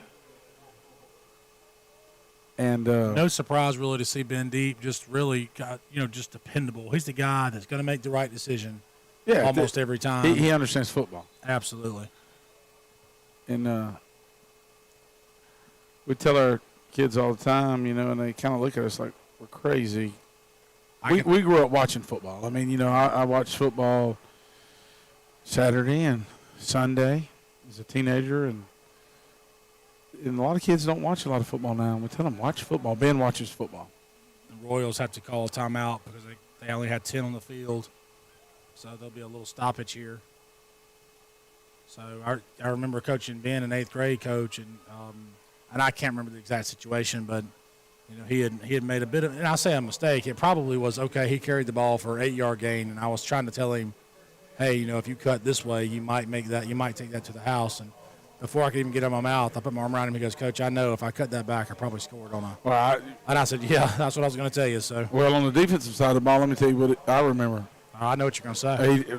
We were that good that year that he just checked to automatics. I mean, we're kind of having to walk through some of our younger secondary this year to how we line up versus certain sets. And Ben knew the automatics and basically was the quarterback of our secondary. Well, and as an 8th grader. And that's what I knew you were going to say. But the thing that I think of him on defense as playing 12 yards deep at safety and the team running jet sweep and him tackling for a 2-yard loss. Play your key and come downhill, baby. That was always impressive to me as someone that's in middle school, being able to diagnose that and make that play that fast. And as you always say, your read lasts that long. I don't know if you could hear that, but that's a snap. Your read lasts very quick. He's even got the kids repeating it. I can hear them repeating it at practice. Your read lasts that long. Well, I'm glad some kids are. A little fake punt from the Royals. That's kind of shocking. Up 35, but okay. May have got a flag down, and I don't know that he got it, Coach. I think he's short.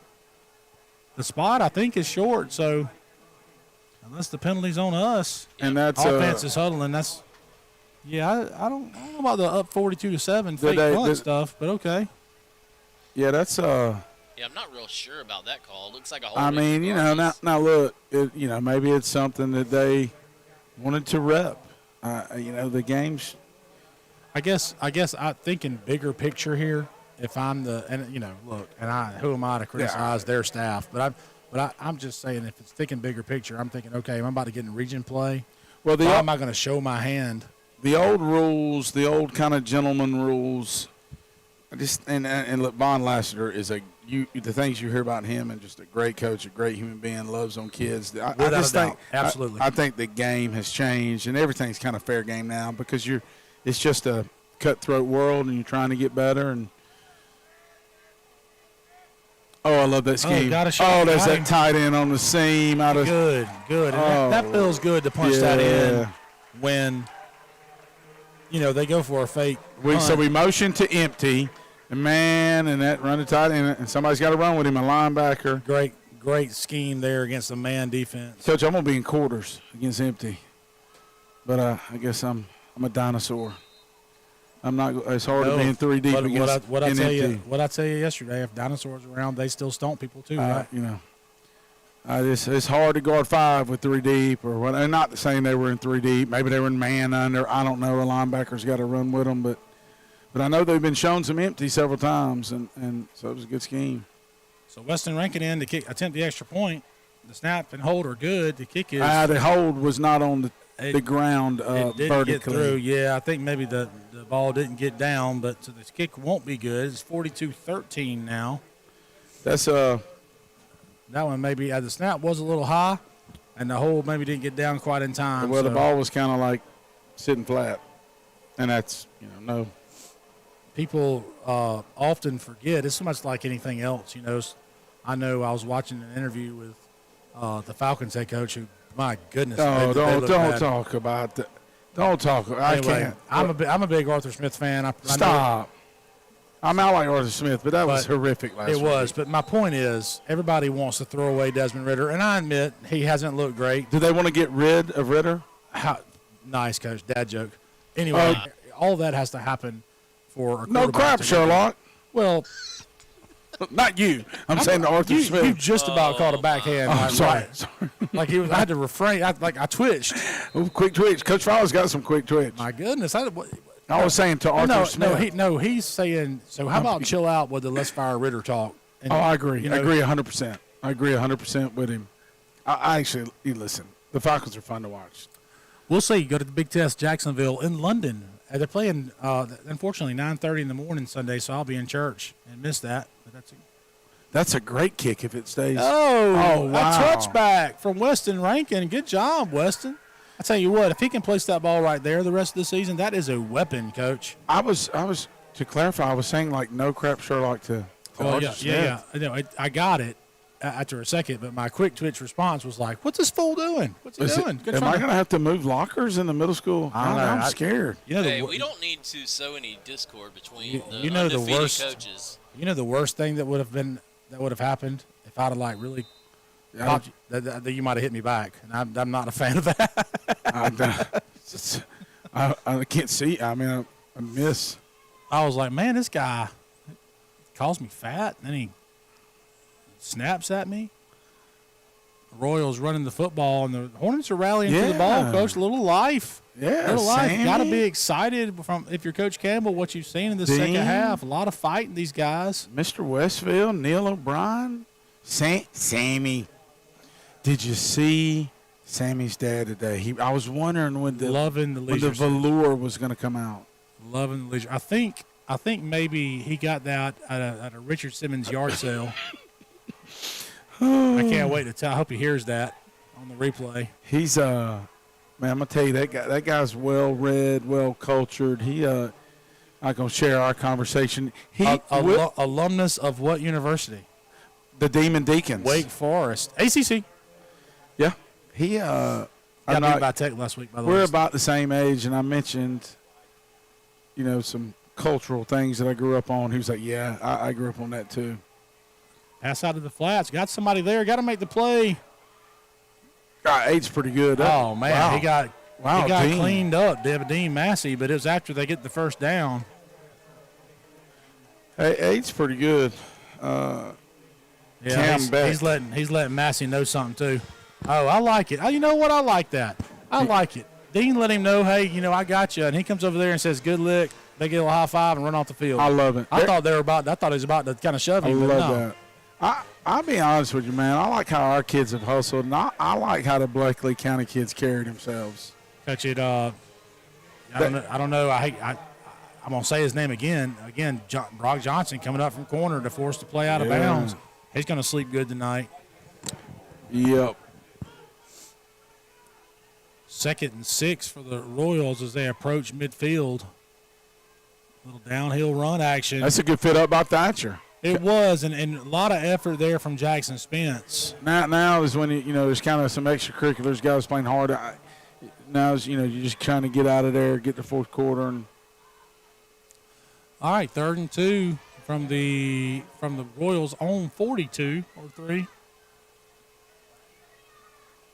So we might have shown a little stunt package or must be a stunt because he was coming. Twist. He was going left. A little interior twist, and maybe Sammy might be back over the top, something like that. They get him. Yep, that's exactly what it was. That's a double lead right there, Coach. And I think he's going to be short of the sticks. Look at them Hornets getting to the ball. Dino's on the ground. Trey Hardy. Coach, that's a lot of beef coming at you. And I tell you what, the Hornets stood tall right there. Some linebackers, Thatcher Reddick playing downhill. Sammy's in there. Neil O'Brien. That's going to be 4th and 1 from the 44. They just kind of stalemated it right there, too. That's going to end the third quarter. Sorry, Brad, I didn't mean to talk over you. No, you're good. And let's go to break here and hear a word from our sponsors here on Mid-Georgia Sports Network. What's up, Houston County? My name's Megan. We are in the beautiful town of Perry, Georgia today. We are at Big Indian Creek Waterway, and we're going to talk about a little bit about the trails here and what all you can do in this park. So first off, if you go down this trail over here to my left, you will have 15 minutes of walking one way. If you do 15 minutes that way and 15 minutes back, you're at a total of 30 minutes. Come on, let's go. Come on, Bandit. Did you know that just 30 minutes of walking a day can do so much for your overall health? It can improve your mood, it can also improve your digestion, and it can also reduce your risk for heart disease. So why wouldn't you want to take a walk? This beautiful park here in Perry, Georgia is the perfect place to take a 15-minute to 30-minute walk, and it's dog friendly. So come join us and get housed and healthy today.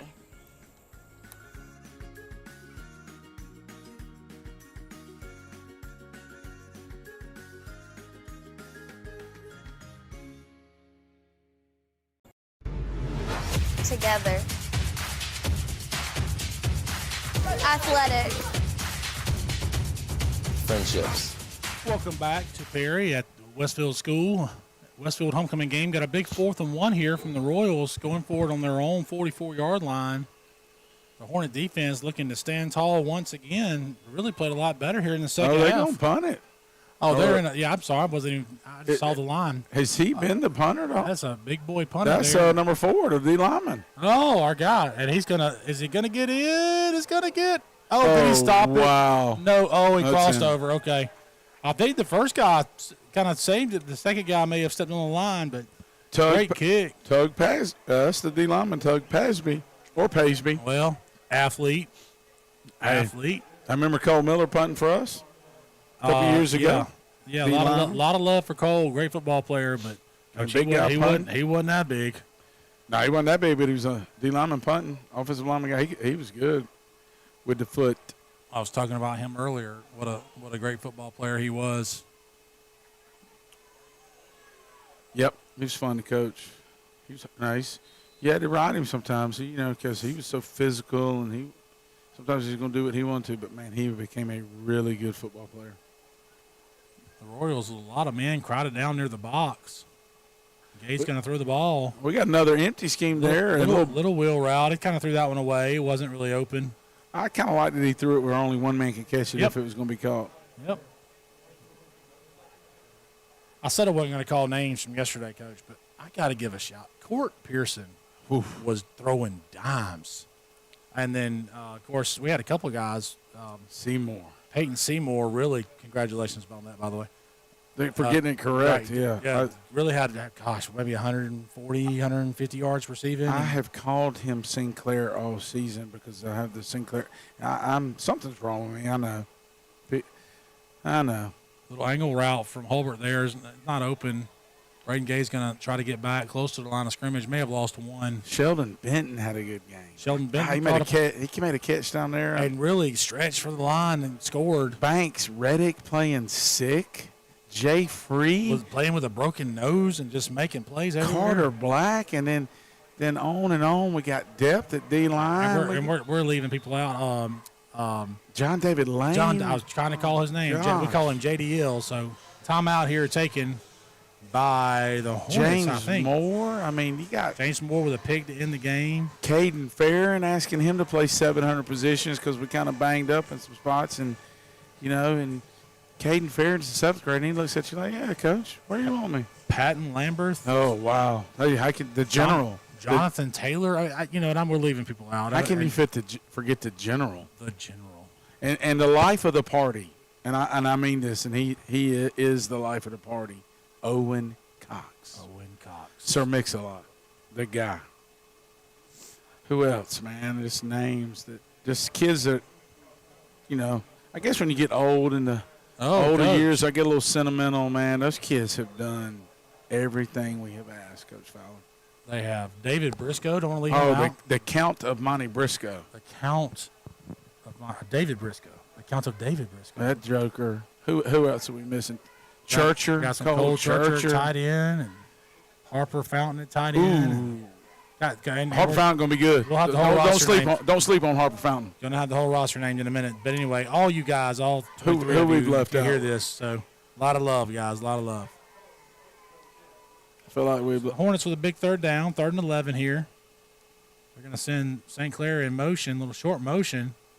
Looking at the vertical, throws it over the head of Wynn Hoots. Little pressure in his face again. And after getting hit several times, Braden may be a little gun shy, and he's kind of throwing that one off his back foot. Can't really drive the ball. Did we hit up all our offensive linemen on that? Who are we leaving? Jake Sloan's come on kicking the ball. I mean, it's on and on. Brian Fairchild. I know we've left some people out. And John, a lot of guys like John Thomas hadn't played a lot of football. Landon Gillis. I mean, he's kind of versatile guy. Linebacker, yep. Just want those guys to know that we know who you are. Braden Cole. Braden Cole doesn't realize how athletic he is. He just hadn't played a lot of football. Another good kick from Johnson. Coach, he look, on a night where you kind of, I'm just going, hey, little insider information. Oh. You may everybody hold on to your hats right here now. Hold on. Give me good stuff. The way he's punted the ball, and we've kind of struggled, and how much he's had to be tested on the perimeter. He even though he's a freshman, he's kind of, I'm not saying he is the player of the game, but he's had a heck of a game. He's bore. I could see it. He's bore a lot of responsibility tonight. Yeah, I could see it. But made so many plays on the perimeter on defense. But there's so many other guys. But you could see, the thing about, and it's just to speak about the punting for a second. I mean, he's a freshman, so give him 3 years with a little work, Coach. He could be turning out some high-hanging 40-yarders. Right. Yep, new quarterback rotated in for the Royals as they start to work in a few of their backups. Ball's on the ground on the first play, and he's going to try to run for it. I don't think he's got anywhere to go. That's going to be a big loss there. Dean Massey on the sack for a loss of about 6 for the Royals. The quarterback may have been looking at. Yeah, and that's a little low. We're playing hard to the end. The Royals have a few. Well, I think that's the starting offensive line, starting tailback. Another name, Lawson Guy. Hadn't played a lot of football. Lawson Guy, but yes. Man, he new to Westfield, been a great kid to have on our team and get to know him. And gives you everything. Sure does. A lot of these guys going to be back playing for us next year, Coach. And there's the speed of number 16 and to the edge. Grayson Waller took a bad angle there, and he's talking about something. Maybe he felt like he got. I don't. Well, it's easy. When he's got to fit that 16 better. Can kind of set you up a little bit too. He can kind of be jogging to the edge, and then he's got a gear that we don't see a lot of in our league, Coach. But that's going to leave him 3rd and 3. And if I'm not looking at the middle school roster, but if we've left somebody out, I'm going to look at it, and we'll get them on the next game. That's right. I can't. I'm trying to think. Oh, that's got a chance. Ooh, stop. Wow. Is that Dean Massey Michael again? Eason, but Dean on the and then Neal. So 4th down now. We'll call it no gain. 4th and 3 for the Royals. I'd assume they're going to go for. Nope. Maybe they're going to punt. They are going to punt. Is my guy number 4? Oh, let's see it. Tug gonna punt again. Come on, big man. Where you at? Where's Tug? A little slow-mo action. Where's the tugboat? Somebody forgot to tell him his punt. Yeah, there he comes. Look at that. Look at that, dude. I love that. Dramatic entrance. All right, he was over there talking to his kicking coach. We're working on the drop. Dramatic Look at entrance. this. I love this.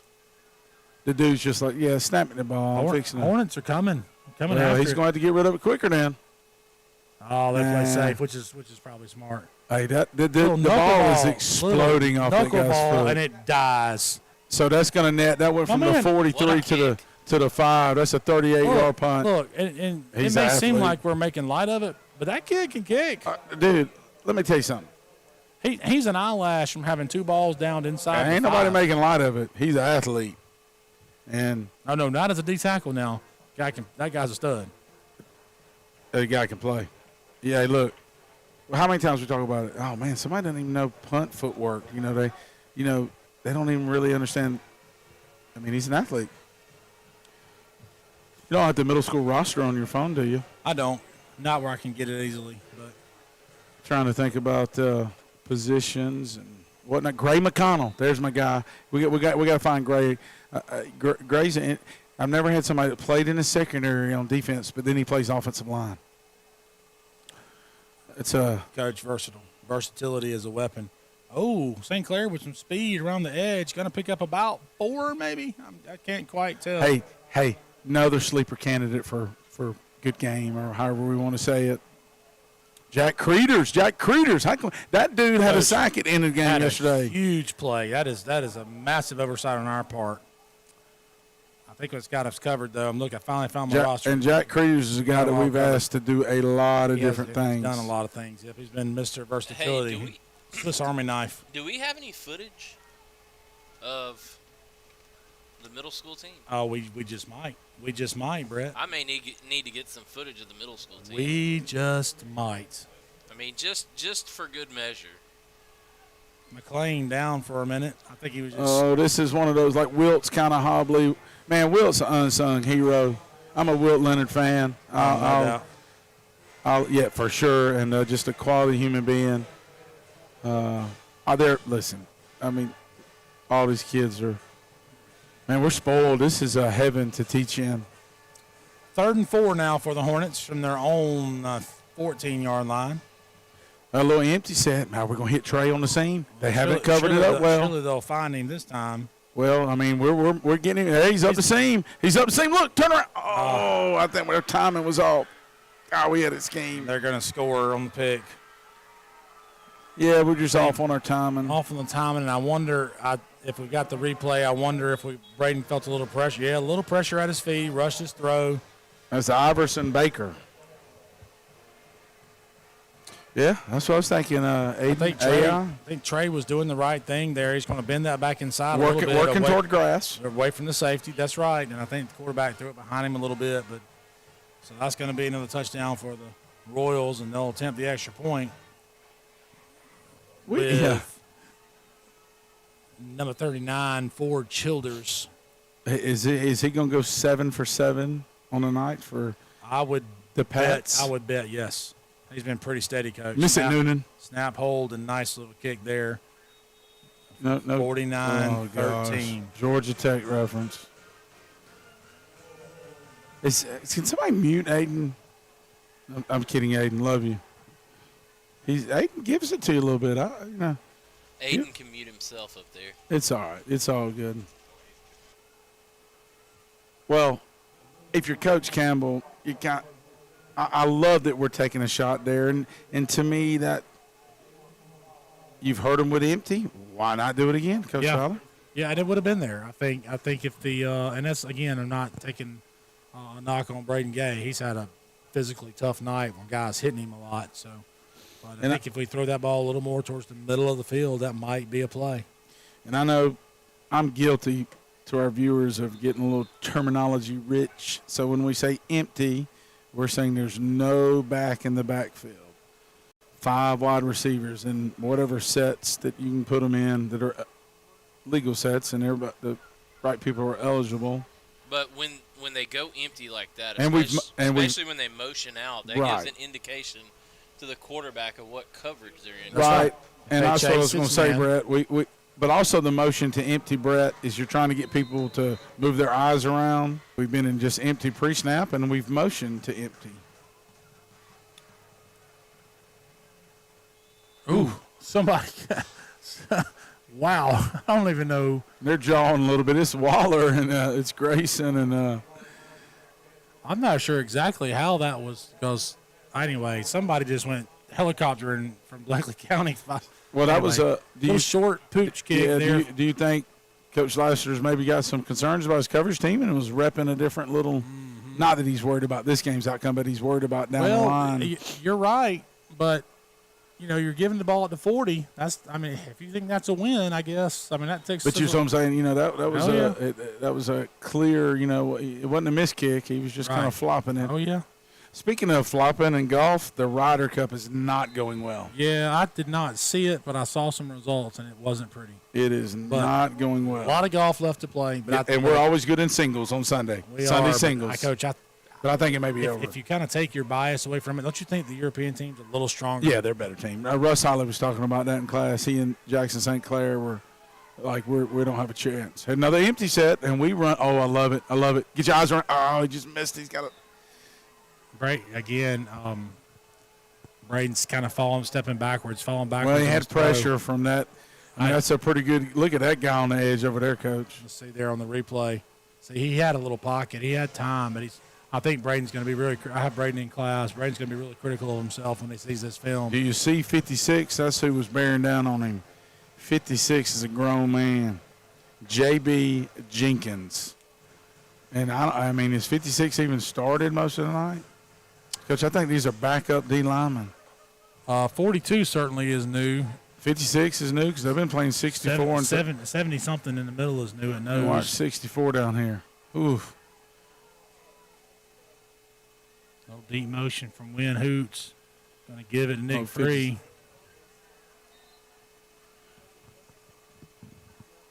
Going to be no gain there on second down for the Hornets. Going to be 3rd and 10 now.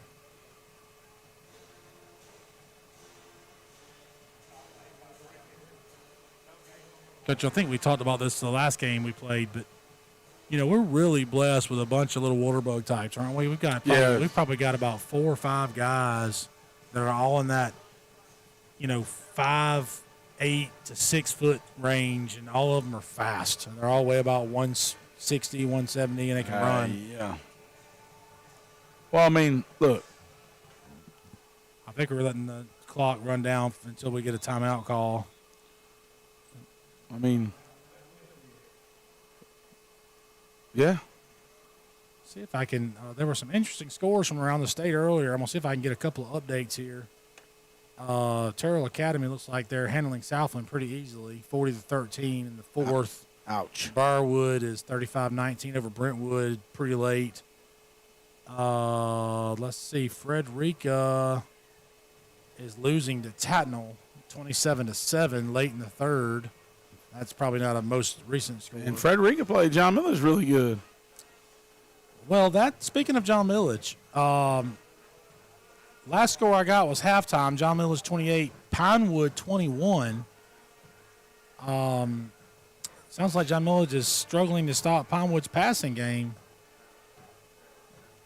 So we'll see what happens in the second half with that. I don't know if we'll be able to get a score before we go off air tonight, but something worth tracking.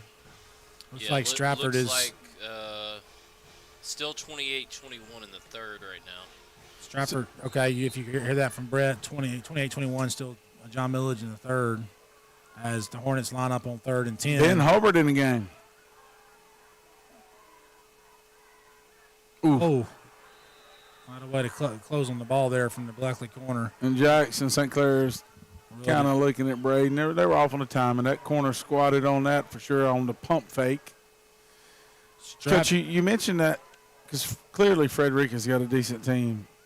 Oh, sure. They've got a back that's, I think, is leading the state in rushing. And Tatnall's handling pretty good. Tatnall's record is bad, but Tatnall played Bowden, defending state champion today. Oh, okay. Tatnall played Bowden, Schley. Mount Vernon is ranked high in that class. I know Tatnall's got a guy or two that are being heavily. One guy, offensive lineman, committed to Virginia Tech. Webb Davidson.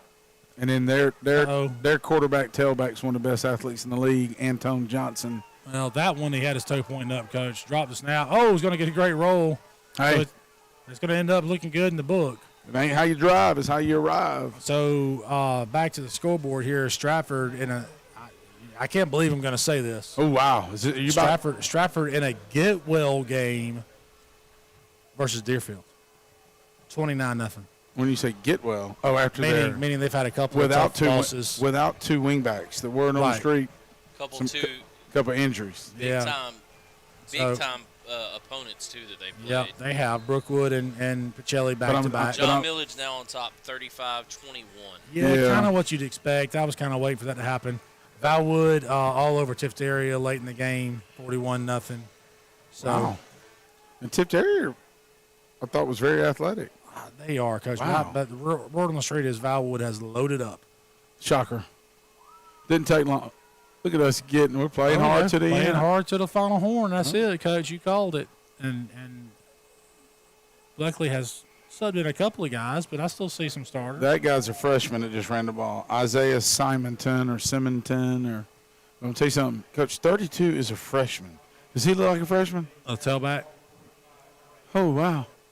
Got a couple of good-looking offensive linemen up there, too. They look like they may be young, but they've got good size.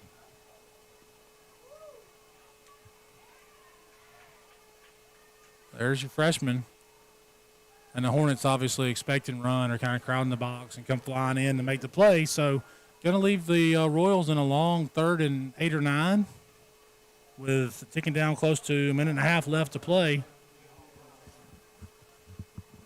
The clock, the coaches had agreed with the spread and the score to maybe run the clock in the 4th quarter, so it's been a little quicker.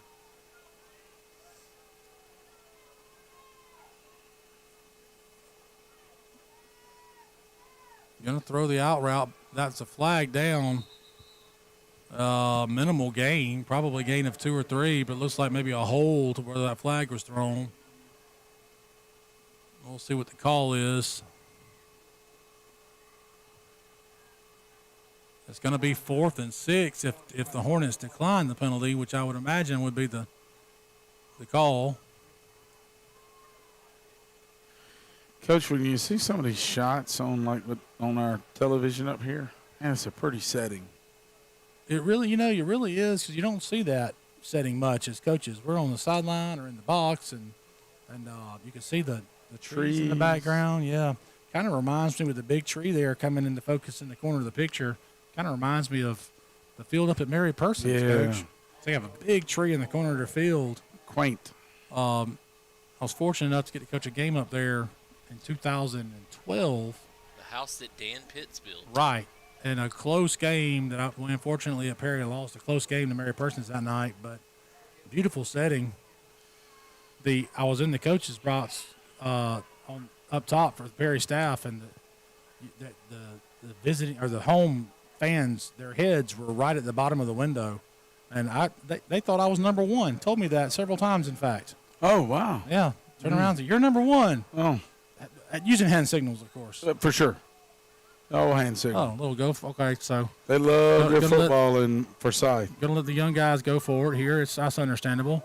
Takes a shot, and Johnson slips down, unfortunately. He was there to make the play, but just lost his feet. And catch, what's his number? The jersey kind of folded at it. 10, maybe, I think. 20 or 10 is a QB. Oh, yeah, maybe it is 30. It's 30. Okay. So 10, Brody Fleming, a 9th grader. Yeah, he's a cousin of Jake Fromm. And throwing to Octave. Are you serious? Yeah. Are you just okay? Wow. That is ball over the head there. And still on the ground, and the Hornets are going to come away with it. They've had some snap issues with their young center sometimes, playing in the game. Michael Easom on the recovery. Let me mention the young man that just caught that ball. His name is Octavius Tate. As a fan of Roman history, I love that name. Octavius. Octavian, but I'll take Octavius. So Jake's mom, Miss Lee, her sister, Miss Billy, that's her son, Billy Fleming. Okay. And no surprise that I believe Jake played for Coach Lassiter at Austin County, didn't he? Yeah, I think their families are very close with the Lassiters. Right. A lot of, obviously his brothers played for him while he was still at Hoco, and then once he moved down to Bleckley. We did mention that was Michael Easom, right, on recovery. You did, yeah. Good, defense has been solid. I know they faced a kind of a formidable opponent here. We were kind of moving for a second. Gay going to take a shot. Oh, a little banana scheme. Or actually, that's like a triple move route. That was kind of an awkward route. But, it was there, but we just didn't time it up. Ball's underthrown. Coach, it looked like he was breaking it off on the corner to smash scheme. Did you see that? St. Clair's planted on his foot like, the smash scheme. Right. Slide a corner route and then work back in, which takes a while to protect. So I don't know. They stopped the clock, I guess, for the Hornets to get another play. As you said, though, Coach Fowler, Braden, he just looks a little bit hurried tonight. He's throwing off his back foot a little bit. I think he's got a little, and it's not. I'm not being critical of Braden. Listen, I saw the other day Max Preps. He's a 25th ranked quarterback in the state for yards coming into tonight. 25th in the state. That's public and private combined. He's thrown for and then whatever he's thrown for tonight. 1,100 and change, and then plus whatever he's got tonight. This is in 6 games. And a little tunnel. Benjamin, go win. Can't get to the corner, and I think that's going to probably wrap it up. That's a good play by that's going to be a 27. final. His name is Jira Kimball, Jireh, Jira Kimball. And, Coach, that's going to wrap us up tonight. Final's going to be Bleckley 49, Westfield 13. Now, player of the game, Coach, I got to be honest, I like your recommendation earlier. Brock defensively had a lot of tackles. Yeah, I just thought he carried a heavy load tonight. For me, it's Brock. Certainly Jackson St. Clair had a lot of touches. Trey Hardy, yeah, as D. well. Massey. But, tonight I'm, kind of a picture of the future. I like Brock. High punt average as well. Really had some good kicks. So I agree with that. We'll roll with that. So as we move forward, Coach, I'm not even sure next week what's on the schedule. Brett, do we know? Strong Rock, right? Strong Rock away or here? No, home. we're Home. home against We are Strong Rock. On the first day of fall break. I should know that. Yeah, fall break starts next Friday, but we are home next Friday night versus Strong Rock to open the region. So hopefully you guys can join us. If not, we'll be right here on Mid-Georgia Sports Network, and we will see you guys next week.